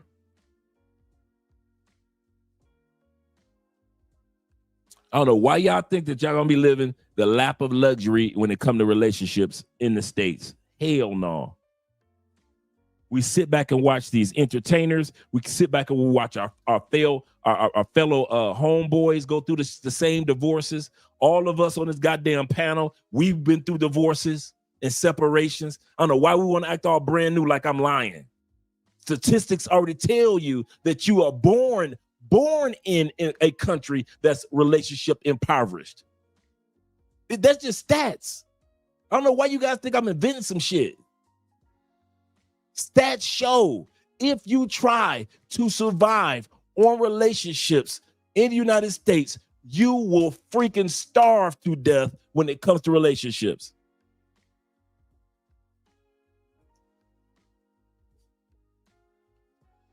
Ain't no other country on suicide watch like America's when it comes to American men, like it comes to relationships. Some countries got a few dudes that's crazy here and a few dudes that's crazy there. No, Americans, we known for being on suicide watch when it comes to relationships. She did me wrong. I'm telling you, Irma did me wrong.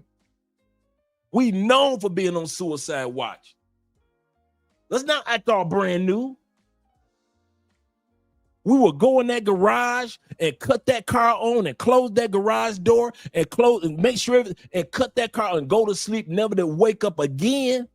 That's the American way. What are you talking about? Stop acting like y'all not impoverished. Sitting up there, only one of the few countries in the world on suicide watch because of relationships, when all you had to do was get a passport and get out of that mess. That's why I say, dude, ain't nothing wrong with you. Nothing. In the United States, you're supposed to feel awkward when it comes to serious relationships.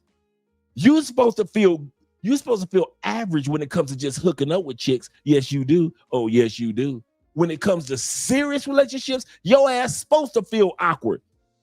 You built for the other 96% of women that live in the world. You ain't built for that 4% of bitches that's in the States. I don't know why you keep trying to do this. Maybe if I change my outfits, maybe if I go to the gym, maybe if I make enough money, maybe if I get my hair implants, if I shave it all off, if I wear glasses, if I wear sunglasses, if I get spinners on the damn tires back in the day, if I get I gotta hook my Monte Carlo up. No, I gotta get a Lamborghini. I gotta get a smaller house. No, I gotta get a bigger house. No, I gotta get me dogs. No, I gotta get me cats. All the shit that y'all go through to feel like you are part of in the United States. When notice, let me wear gold. No, let me wear this. Let me wear that. Let me wear Versace's. Let me wear the Jordans. Let me wear all that shit that we got to go through as men just to get half a date. And then you know that after the date, she going over Pookie house to fuck anyway. She going over his house anyway. Why? How do I know? Because she was coming over my house. So I know what they do after dates. And then as soon as you, the same dude, take off them damn gold chains, take off them fucking Jordans, get you a regular t-shirt or a button down, regular pair of jeans, you wearing some motherfucking Converse, and you in Brazil. And you getting serious chick after serious chick after serious chick after serious chick. And you ain't got half the shit. You ain't even got a car in Colombia, and you got your nice Colombiana girlfriend. You ain't got that damn $70,000 car. You paying $800 a month plus insurance to impress them raggedy bitches in the States. You get your ass to the Philippines. You don't even own a fucking bus pass. And you can pick and choose between what good Filipino woman you want. And you don't even own a motherfucking car. All the shit you got to go through to act like you are part of the complex of relationships in the United States when the person who you are was built for the other 96% of women. Get the fuck out of here. What are we doing? What are we doing? Y'all gonna get off this fucking live stream and try to impress some bitch in the States. I gotta have them Air Force Ones. It don't be getting them for you. It's partly for you, but you know that the bitch is gonna like it. Or I gotta give me a custom-made suit. It's partly for you, but you know when you go to work on Monday, it's because the bitch is gonna like it. I gotta get my cologne game up. Speaking of cologne of the night is Lady All. I mean, Ideal. You see, I'm running out of it. It is a very, very good vetiver. If you like to send a vetiver like I do, you'll like this one. All that's why it's so hard. Think about it. That's why dudes come to Colombia and they still had that gold chain on. You know why? Because America programmed us that we got to go some extra shit to get that Colombiana. No, that's the shit you had to go through in the States. Why you think we tell y'all keep the fucking chains at home? You ain't gonna need it. Fuck them Jordans. This South America, this is Adidas country anyway. Fuck them Jordans. If you got them, cool. If you don't, cool. Why do we think we tell you be clean? Notice we don't never tell y'all about no fucking brand. Yeah, here in Colombia, the brand is. We don't tell you about no fucking brand in South America. You know why? Because the other 96% of the women in the world don't give a fuck about what brand you got on. Are you clean? Do you smell good? Do you have a sense of humor? Do you have this confidence in yourself? Not in your gold chain or how much money in your wallet or in your pocket. All the shit you got to go through to be a man in the United States, man. I'm so glad I'm out that month. That's another reason why I'm glad I'm out. I do not have to bust my ass to prove my manhood to some raggedy ass bitches that's gonna fuck Pookie anyway. Y'all crazy, dog. Y'all gonna spend y'all money up trying to impress some chicks that at the end of the day, she either gonna divorce your ass or she gonna fuck Pookie behind your back. Women in the United States cheating right now statistically as much as men do. And y'all want to laugh and mock us for going to other countries because we don't go through the shit you go through no more. I heard a brother the other day say some stupid shit. I'm not leaving the United States unless I got $10,000 a month to spend on rent. Nigga, what? Why would I leave the United States to spend $10,000 a month on rent alone?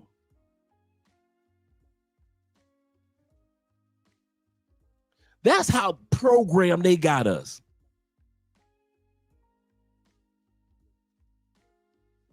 Man, dude, when I go back to the States, I don't be trying to floss for nobody. I don't be impressed with none of them. Y'all saw the photo of me on the yacht, right? For those who didn't see it, you know what I'm talking. To those who did see, you know what I'm talking about. Give a fuck about. I'm not impressed. I'll have a conversation with American women. I'll laugh and giggle and all that shit with American women. But all that, Yeah, baby. Meet me in my hotel room. Nigga, please. Not Dre. I'm built for the other 96%. Y'all can have my share of the 4%. When I left the United States, I left my share, my portion. What is it on average? 18 women to every man. Let me just put it like that, right? In most cities, most states, 11 to 18. Y'all can have my 18. Oh, yeah. Every city I've lived in, Chicago, Oakland, motherfucking Cleveland, Detroit. Y'all can have each city, my 18. Take it all. Tampa, take it. Damn it, take it all. Y'all can have my 18%. I'm out here with the other 96%ers. I'm out here with the other 96% of women that ain't on that bullshit. So y'all can go ahead and take my share. I don't care. Shit, what the fuck I would worry about who y'all fucking. Man, look at my American baddie. That's it, huh?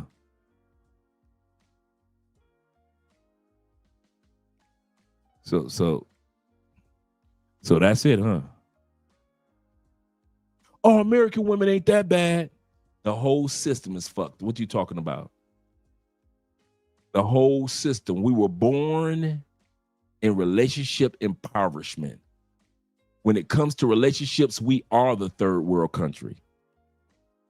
We are starving for quality relationships, men and women. We're the ones that are in the desert. We're the ones that's going through a relationship drought. These other 96, dude, when I was in church today, I ain't seen nothing but either single women, single men, or couples. I didn't see no 80% women like it is United States in the church. You know what our pastor preached on today? Family. Something that they don't preach on in the United States. Why? Because y'all ain't got no families. Why the hell should pastors preach on families when y'all ain't got no families, when the system is trying to keep families separated? I was born into a third world relationship country. You was born in a third world relationship country.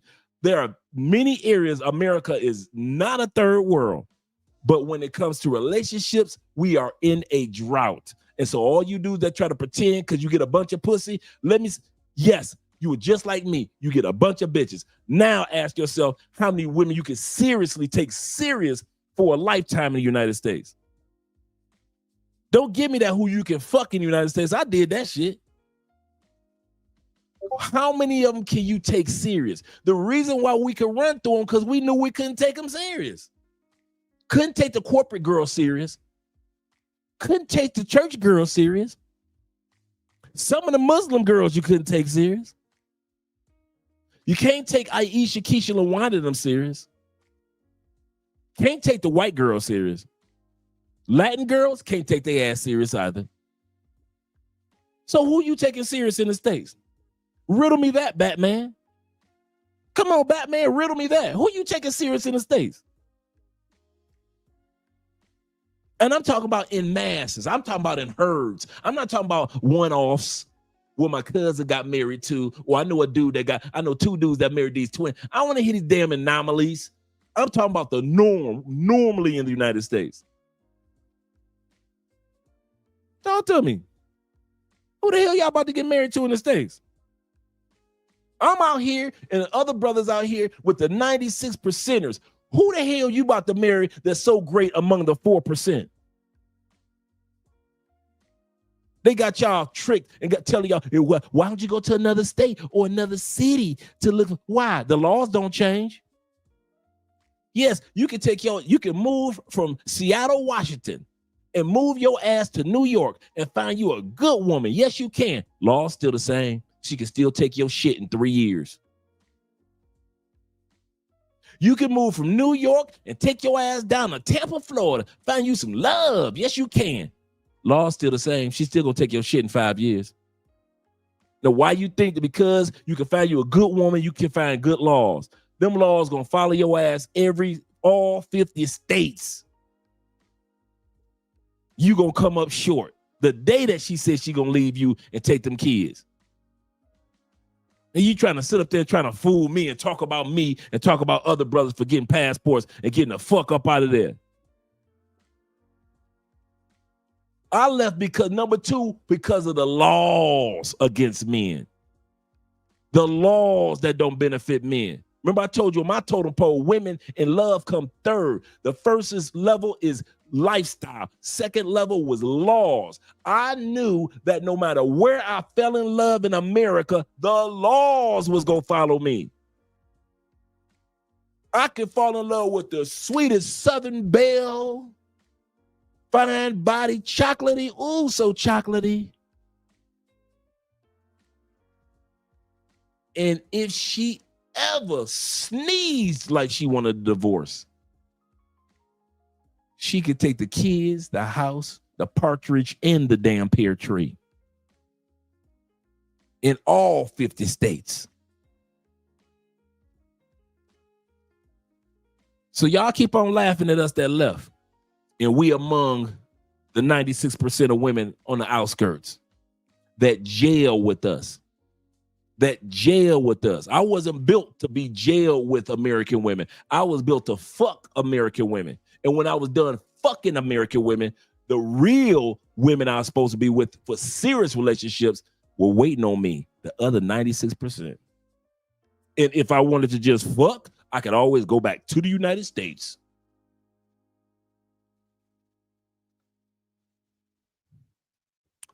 To the United States, believe you me.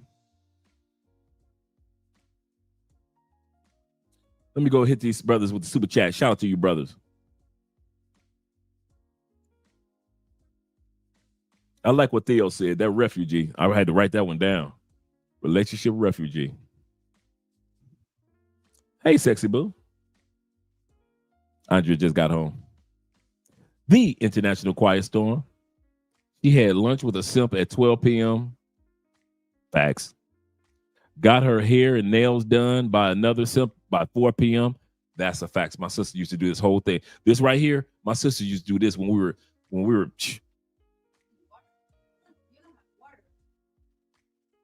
No, I just had some of the yogurt.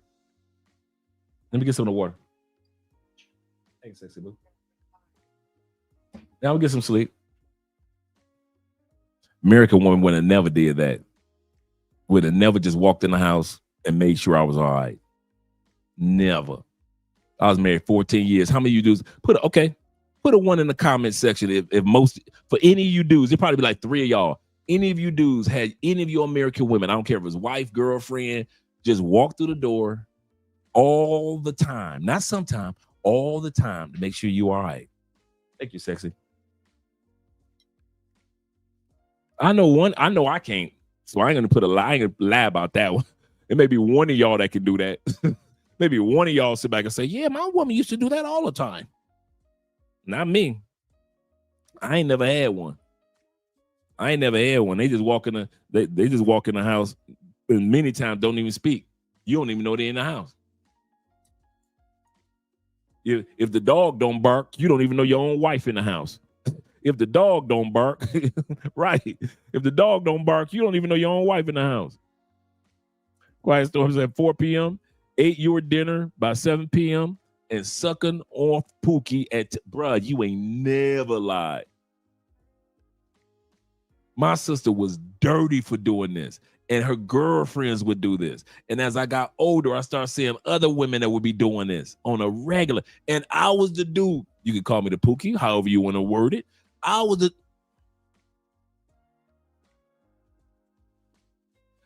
Did I tell y'all the story about the one chick?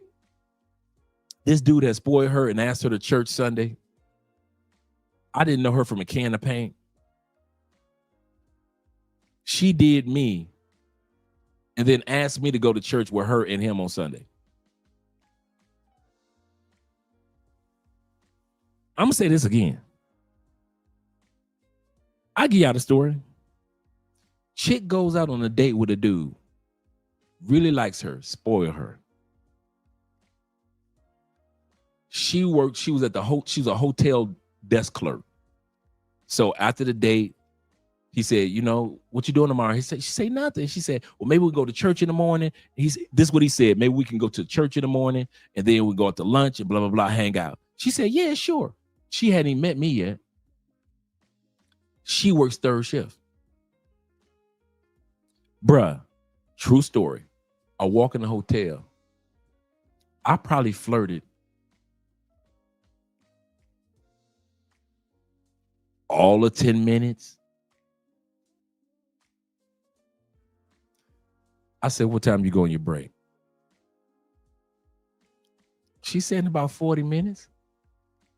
I said, here's what you're going to do. Get us a room. I will see you in 40. True story. Smashed her. We're laying in bed before she get ready to go back off her break. She invites me to church with her and the other dude. That's how dirty some of these women are. When y'all got 96% of women out here. Not saying that all 96% are perfect. We ain't talking like that. We grown men, so I ain't got to explain that to you. I ain't saying all 96% are just perfect women out here. What I'm saying is you got a way better chance of finding quality outside of the United States, Canada, and UK than being on suicide watch in the United States, Canada, or UK. You got a whole better chance. Shout out to my brother Farty being in the building. Appreciate you being here, brother. We still got more video to watch, guys. I got some more ladies for y'all. Believe me. He said, what do you mean? We chemo sabi? We mean we. He said, I've been got my Balkan beauty. Shout out to the Balkan ladies. Going on 12 years plus, and making plans to retire in the Balkans. Man, I ain't mad at you, brother. I'm not mad at you. International Quiet Storm said, Dre literally be on airplane mode when he gets to the States. I do, man. I like hanging out with y'all dudes, but I don't be really checking for no chicks like that. I'll notice a chick, but it'd be like for 4 or 5 seconds, and that'd be it. They get like a glance notice, like, oh wow, okay, she cute. I'm done. I'm spoiled. My eyes are spoiled. I ain't gonna lie. My eyes are spoiled. Some of you guys are just like me. Y'all be looking at American women at one point in time. Y'all have thought, man, she fine. Now you looking at her like, she cool. Theo says this. Shout out to Theo. He said, our sponsor for the night. Theo says, great. So if I have the Conclave in Cali, Colombia, he said 80% of the guys will apply for refugee status, for real, relationship refugee, and remain. Suddenly, Cali experiences a GDP boom. Seriously. Yes, sir. Yes, sir. Suddenly, life has new meaning to me. Shout out to my man AMSM, a man supporting men. He says, stop it. You're making me feel bad in the United States. Shout out to you, brothers. Let's get back to the video. Enjoy some of the beautiful ladies. That's not what's happening. You're getting 304s thinking that they like you. There's a huge difference. There's men that are actually looking for love and companionship. So they're looking for women that cook, clean, appreciative, want to be stay-at-home wives. Is going there and getting women that sell box for a living. And you seem to think, oh, I gotta turn. The women that sell box for a living in many cases treat you better than the women in the United States that pretend like they don't sell box. They pretend by asking you for gifts. Down all these dates, so many women they don't want you, bro. You don't think those women know you're a lame American, just like you're lame to them there? It doesn't change. Women are women. This one's for the men who just say they've given up on Western women and are gonna go abroad for a woman. I understand some of your frustrations, but if you're gonna be a passport bro, there are certain downsides. First of all, you have no idea if this woman is using you for a visa or your money. You're not gonna be able Like American women? Like American women use you for your money? Let's say foreign women were using you guys for your money. Let's say women were using us for our money, right? I mean, for our money and a visa, right? A visa. Let's be real with the visa part, because we never talk about that. Let's be a visa. How much did you pay for her visa? If she got her visa, how much would you lose economically for having a woman over here and she gets a visa? How much would you lose? Damn near nothing. Okay. You know, I'm a Libra. Let's put it on the scale. How much would you lose if you married one of these women in the States? See, women want to always, and men always want to talk about they coming over for the visa. Okay, what's the worst thing that can happen to you as a dude to bring a woman over for the visa? How much does that visa cost you? 20,000 or nothing? So it's just the application and just application fee. That's it. Oh, okay. That's the most that you're going to lose if a woman gets a visa. Now put it over here on the scale compared to if you marry one of these American women. You're going to lose your kids.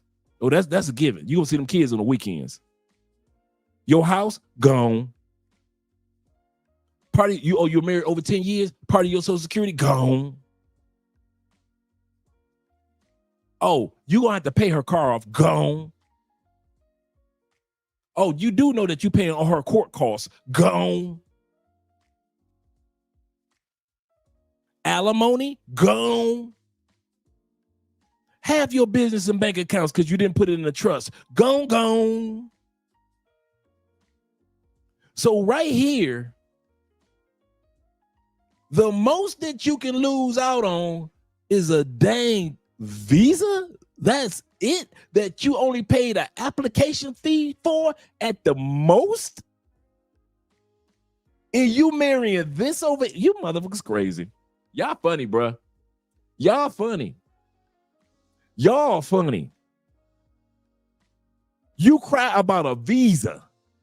And this the funny part. What she want the visa for? What's the green card for? What's it used for? She wanted to sit on her ass? Oh, no, she don't want to sit on her ass. What she want to do? Use it for? Oh, she want to work. She want to do her share.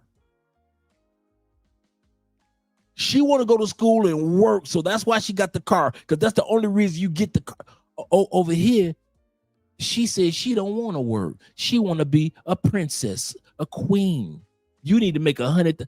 Wait a minute. This one says she want a car so she can work, and this one over here said you need to make 100,000 so she don't have to work. Y'all some fools, man. I'm so glad I'm a Libra. I'm so glad I'm a Libra, because I put stuff on a scale. Y'all crazy, man. Man, you will never see me care about nobody in no damn visa. Like that visa really impact me. Like that green card really impact me. She got a green, oh my God, she wants to work. Y'all some lames, man. I swear.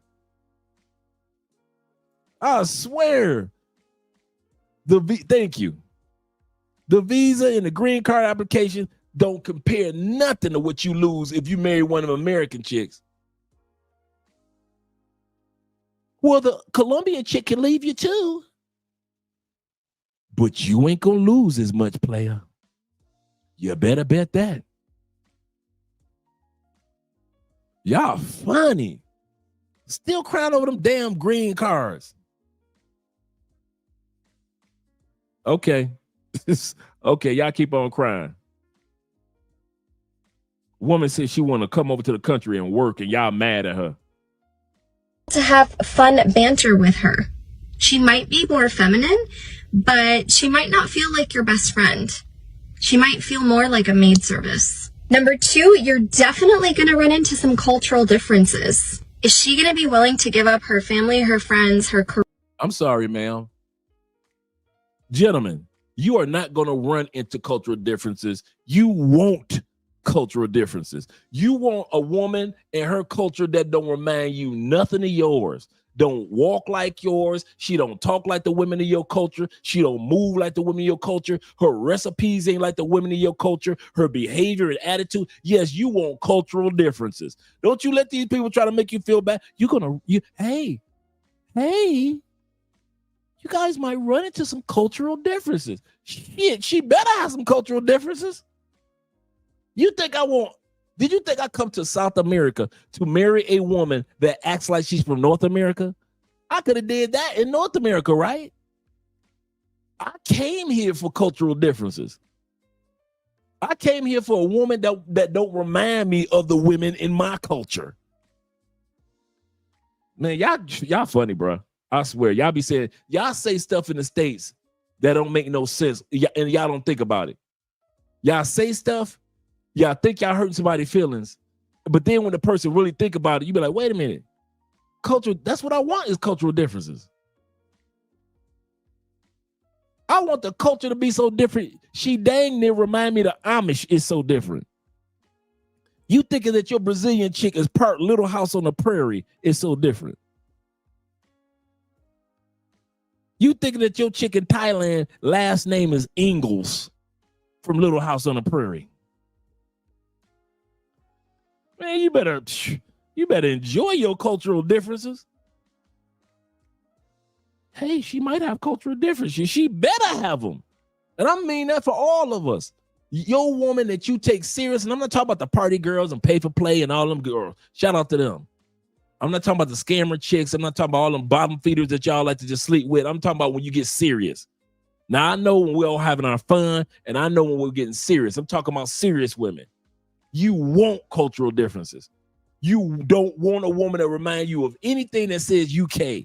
Anything that says Canada, she better not remind you of nothing that says United States. You don't even want her to have on panties that say made in the USA. You want cultural differences. That's why you got on the plane for cultural differences. Flew 8,000 miles because she got cultural differences. Shit. You better not be fighting off them cultural differences. You better embrace them. Career just to come to the States for you. You guys are also going to run into the issue of where to live. Or are you willing to move there? Passport broing is a cop-out for something that can be easily solved. Bro, I'm just going to say this one thing about these passport bros, man. So look, a lot of these dudes, man, because they got this whole wave now going on with these passport bros. I mean, you can't go on IG without seeing some memes about dudes going to Colombia, whatever it is. But I'm just going to say this for y'all, right? Money can't make you unlame. All right, if you're lame in the United States, brother, you're going to be lame in Colombia. You're going to be a lame in Morocco. You're going to be a lame in Europe, wherever you go. And this is what a lot of dudes fail to realize, man, because y'all don't want to do the inner work. I'm not saying don't make money, brother. We all want y'all to make money, right? But don't think you complain about American women and you going overseas is going to solve your problems, but you got to do the inner work first. It's like putting lipstick on a pig or putting a wig on a pig. You know what I'm saying? You just put a Band-Aid on something, brother, but it's a deeper problem. And dudes that want to complain about American women, listen, bro, I got no issues with American women. I love American women. Got no. The same dudes that talk like this are the same dudes who we used to be in America. This is the same type of dude that smashed his way through chicks, right? You can tell. He don't talk like no husband talk, right? Let's be real. He ain't talking like a husband. He talking like a dude that's like how we would be, smashing his way through American chicks. I'm not denying anything he's saying when it comes to American women and not having a problem with smashing through them. Corey Holcomb never has a problem with talking to dudes about smashing through American chicks. He always says there's a problem when it's time to be serious with most, not all, because there's some good women in the United States, but most American chicks.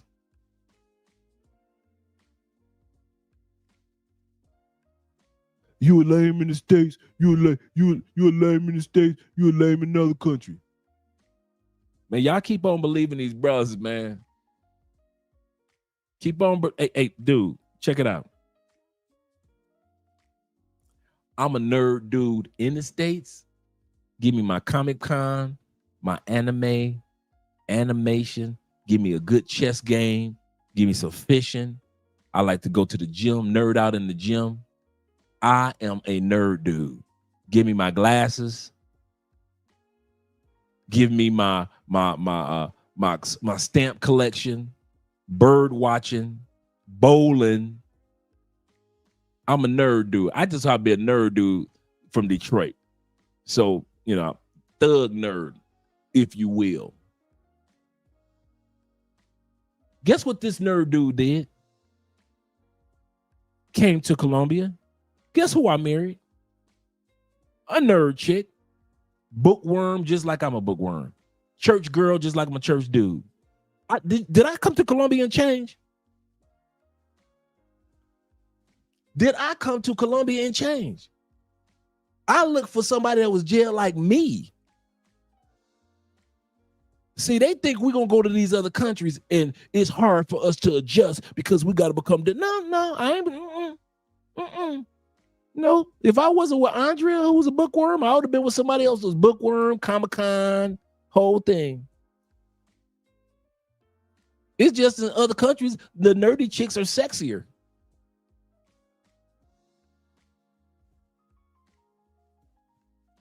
Y'all gonna keep on letting these dudes talking crazy. I'm just an East Side Detroit nerd dude. But I ain't changed. Get the fuck out of here.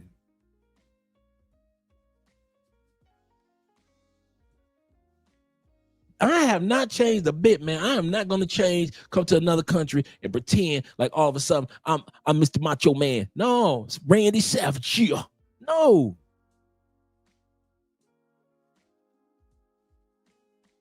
Me and my wife like museums. We like watching history. That's what we like doing. We like quality time when it's quiet and it's just us. That's what we like doing. We like doing nerdy shit. We like going tasting foods in different restaurants. All you super cool dudes that got to go to the party every weekend, have at it. I got to go to Cartagena because I got to go party. Do it. We ain't got nothing against y'all doing what y'all do. I'm serious. All you dudes that are party alpha dudes, do you, bruh. I'm alpha nerd. I stand on nerdism, bruh. I ain't got to party every weekend like y'all got to. I can go to a bowling alley and have a good time. I can go to somewhere and sit with you guys and have some brandy or some scotch and a cigar. I ain't got to be dancing on top of the tables with aguardiente in my hand, throwing money in the air. If that's your style, I'm not hating on it. Do not get me wrong. I'm just saying that I didn't come down here and pretend to be somebody else. I didn't all of a sudden just come to Colombia and jump on my 6'3" ass, jump my big ass on top of somebody's couch, throwing money in the air. That wasn't me in the States. I like museums in the States. I like history in the States. I like books in the States. I like stamp collecting and art museums and all that in the States. I like the nerd out in the gym, like a gym rat. I like that. I'm not going to pretend in another country. Dude, my point is be you. Forget what these dudes talking about. Like, you recommend some natural tea for me, a natural medicine for me? They don't have any ideas. They don't. They don't. They don't. Like when Andrea was just saying, she said, like when we recommend to each other natural herbal teas. Street chicks ain't talking about that. Party girls ain't talking about that. I need to meet a woman that's just nerdy about some stuff in life as I'm nerdy about some stuff. I ain't gonna pretend to be getting no chick that ain't no nerd. Get the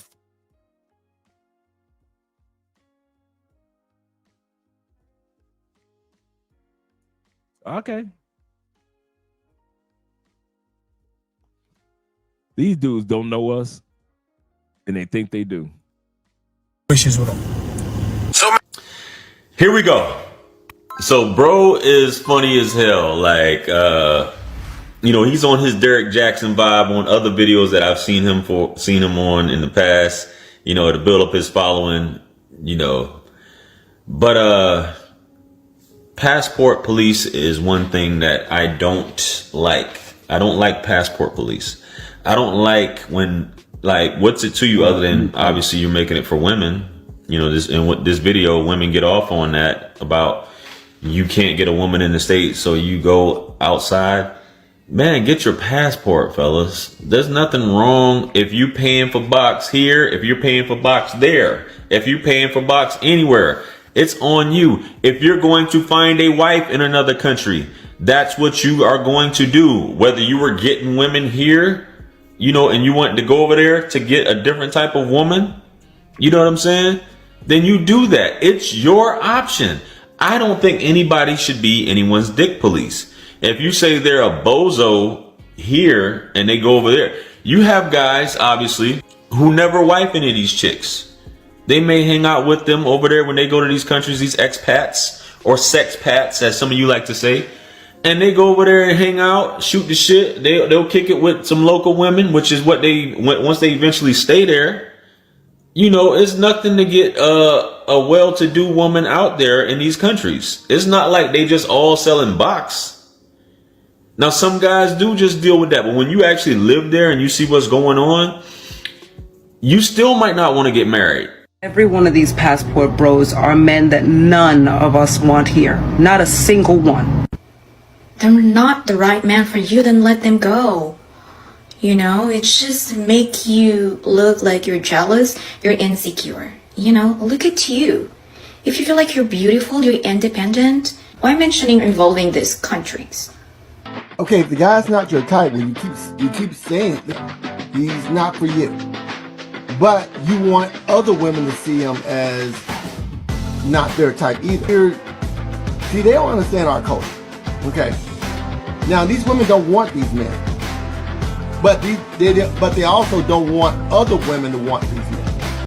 Man, I'm gonna tell y'all something now. I will never get tired of seeing black men smiling. I don't care how many times I see it, because I grew up in the States and we don't smile on photos in the States. Not normally. So now, I don't care how many times I see it. I don't care if we grinning or if we cheesing. I will never get tired of seeing us brothers smiling.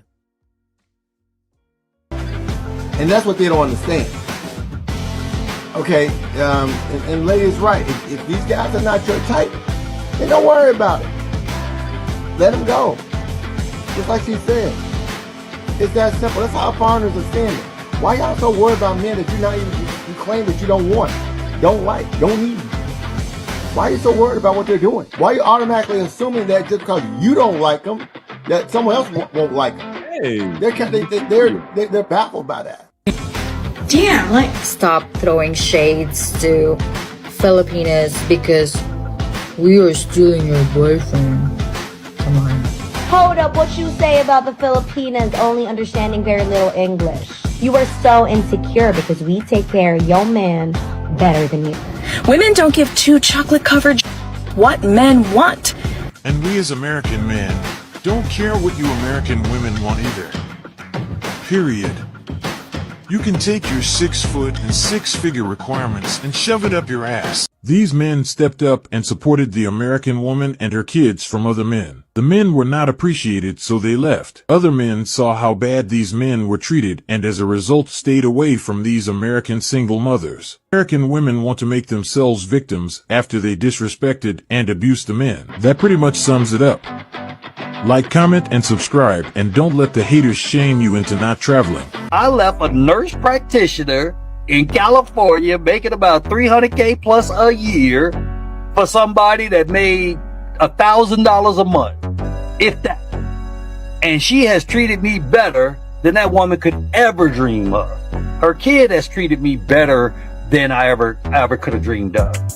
But now that I'm gone, it's like, I want my husband. I wish I had my husband. But before, it was because she had the crib because I was on the road trucking. So she had already got a crib, you know what I'm saying? So she was like, well, you just move in with me, blah, blah, blah, whatever. But then soon as she get mad, well, you can get the fuck out. All right. I ain't gonna be told that too many times. And one day, I politely packed my shit, and the next day I was in Colombia. Boom. Dipped on And her. didn't look back. Right. Bro. Did not look Be back. careful what you ask for. Be careful what you ask know, for. You know what I mean? but unfortunately for us, man, like it seems like we don't get the respect, the understanding. I'm gonna tell you the truth of why passport bros are getting so much hate from modern black women. The truth is, black women have never had to compete for black men in the history of the United States. Think about that. Not once have they ever had to compete for black men, ever. You know what I'm saying?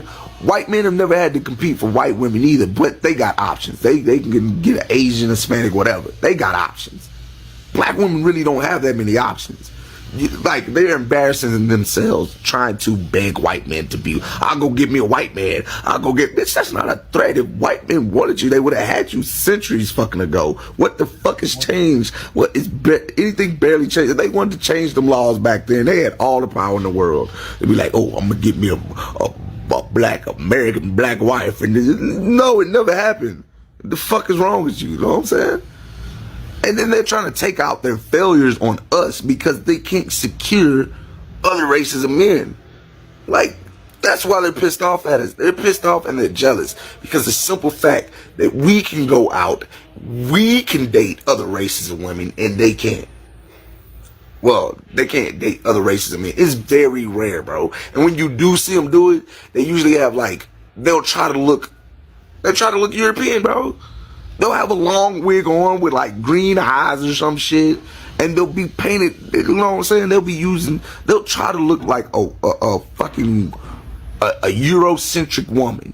It's so fucking embarrassing. And they keep thinking that we can, and I'll be like, bro, it's just embarrassing. I wish that more of them would date other races of men so they can shut the fuck up about us dating, but it seems like they can't. It seems like they failed in the dating market, so they're crying about well, we're the most educated. You're not the most educated. You're not, bro. Come on, man. You're not more educated than any other woman in fucking the United States. So you trying to be like, we're more educated than you guys, bitch. Every fucking woman is more educated than their men. Do you know why? Because they have to be. You know, can't do manual labor. What the fuck else you gonna do? You know what I'm saying? Work at a strip club, and half of y'all ain't even pretty enough to do that shit. And y'all lazy, don't want to fucking work out or nothing. So let's be honest. You have to go get that. That's not even an accomplishment. That's survival for you. What the fuck else you gonna do? You know what I'm saying? And then, like, the way the world is moving, them degrees don't mean shit anymore. Do you know why? Because the internet is where people make their money. You can fucking become a millionaire off crypto. You know what I'm saying? Your degree means shit. You know what I'm saying? It's just something to brag about that nobody really cares about. But anyway, man, it just seems to me that, like, modern black women having a mental breakdown, bro. And I'm laughing because they tried to sell out so fucking bad. But they really ain't got no use for white supremacy. I mean, look, now that you see that black men aren't really fucking with black women like that, you see white supremacy is like, okay, get the fuck away from us. We don't give a fuck. Peace out. You know what I'm saying? And I think that's what, they're out there, bro. And that's the modern black woman for you in a nutshell.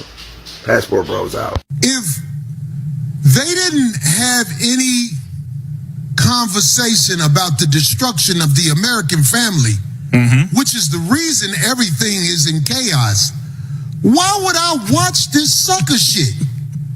The American family is gone. Even with the Caucasian man. That's a fact. If we're not talking about the separation of the women from the men, this ain't just black people, this is all the women have been trained to rebel against everything in their insane state of life. And, you know, motherfuckers don't understand what I'm saying when I say that, but if a woman is out here, I'll put it like this. If she went through 30 through 40 without being around a strong man training her. By the time she is 40, it's almost impossible to save her. She said she wants some split some things, alright. I just want to like that. In the club, rockin' with my niggas. Call that pop. I love rockin' on them chiggers. On the money. Yo, people keep asking me, like, how can you go on vacation by yourself? And the answer to that is, y'all don't love yourself enough. I let my intrusive thoughts win. I need to keep it real with y'all, especially for my black men. Listen, if you are single, you have some money, and you're attractive, but you don't have to be attractive, I highly suggest you stay away from traveling. Do not, by any means, go to the Eastern European bloc countries like Czechia, the Czech Republic, or Denmark. Don't go to Europe. All right, stay away from Italy, Spain, and by all means, don't go to the Middle East, Azerbaijan or Armenia. And definitely, hear me out, stay away from South America. No Peru, no Colombia, because I promise you, you will be treated better than you have ever been in your entire life. You would never expect it. And I'm telling you, so what's going to happen is you're going to go, you're going to be treated like the king that you are, and you're going to come back, and you're going to be depressive, damn near suicidal. So don't do it. Don't do it, my friend, because it's something different. It is something different. I hope you guys enjoyed this evening and these words of encouragement that I try to present to you guys, and words of honesty that you have options. You can, and I mean this, and I'm sincere. You can stay in the States. We ain't got no problem with you staying in the States. Ain't nobody we don't mock dudes that stay in the States. Hey, if you want to stay in the States, stay in the States, brother. I kid you not. If you built for those laws and those ladies, rock it out. And I'm serious. I'm not. When brothers who got passports, first of all, we don't give a damn what y'all doing anyway. For real, for real. So you ain't got to worry about that. B, we only try to give y'all options. We don't try to tear down what you got going on. If you got family and love in the States, that's cool, bro. Don't tear your family apart. But if you're a dude that you are looking for something solidified, or even just looking to have some fun other than just in the States, see what your other options are in the other 96% of the planet. I'm serious. That it's the craziest stat of all stats. America only makes up 4% of the planet. You will live and die never knowing what 96% of the world offers you. That's the crazy part. Not the love or not love, whether you want to pay for play or not pay for play. That's neither here nor there. The fact that you are stuck and you really think that the world revolves around 4%, you crazy. It revolves around our military, yes. Our fashion and style, yes. Other than that, what else? Other than our hip hop and our music, maybe our movies, entertainment, and our military, what else? Go out there, find out what the other 96% of the world has to offer you. Go out there and see if we lying. Maybe we lying. This the funny part. We don't never get nobody come back and say that we lied. You ever notice that? You never see anybody go back to the United States and said black men with passports lied. Ain't no fit, feminine, friendly women out there. They lied. Ain't no supportive, submissive women out there. They lied. They never go back and just do a bunch of videos saying that we lied. Because they know once they leave, everything that we said was the truth. Shout out to all you guys here. Hope you guys have a great evening. I'm going to do the outros. You guys have been looking at beautiful women all night anyway. I'll just give you one outro video. one of the cowgirl videos. But shout out to all you guys, man. I got love for y'all guys more than you realize.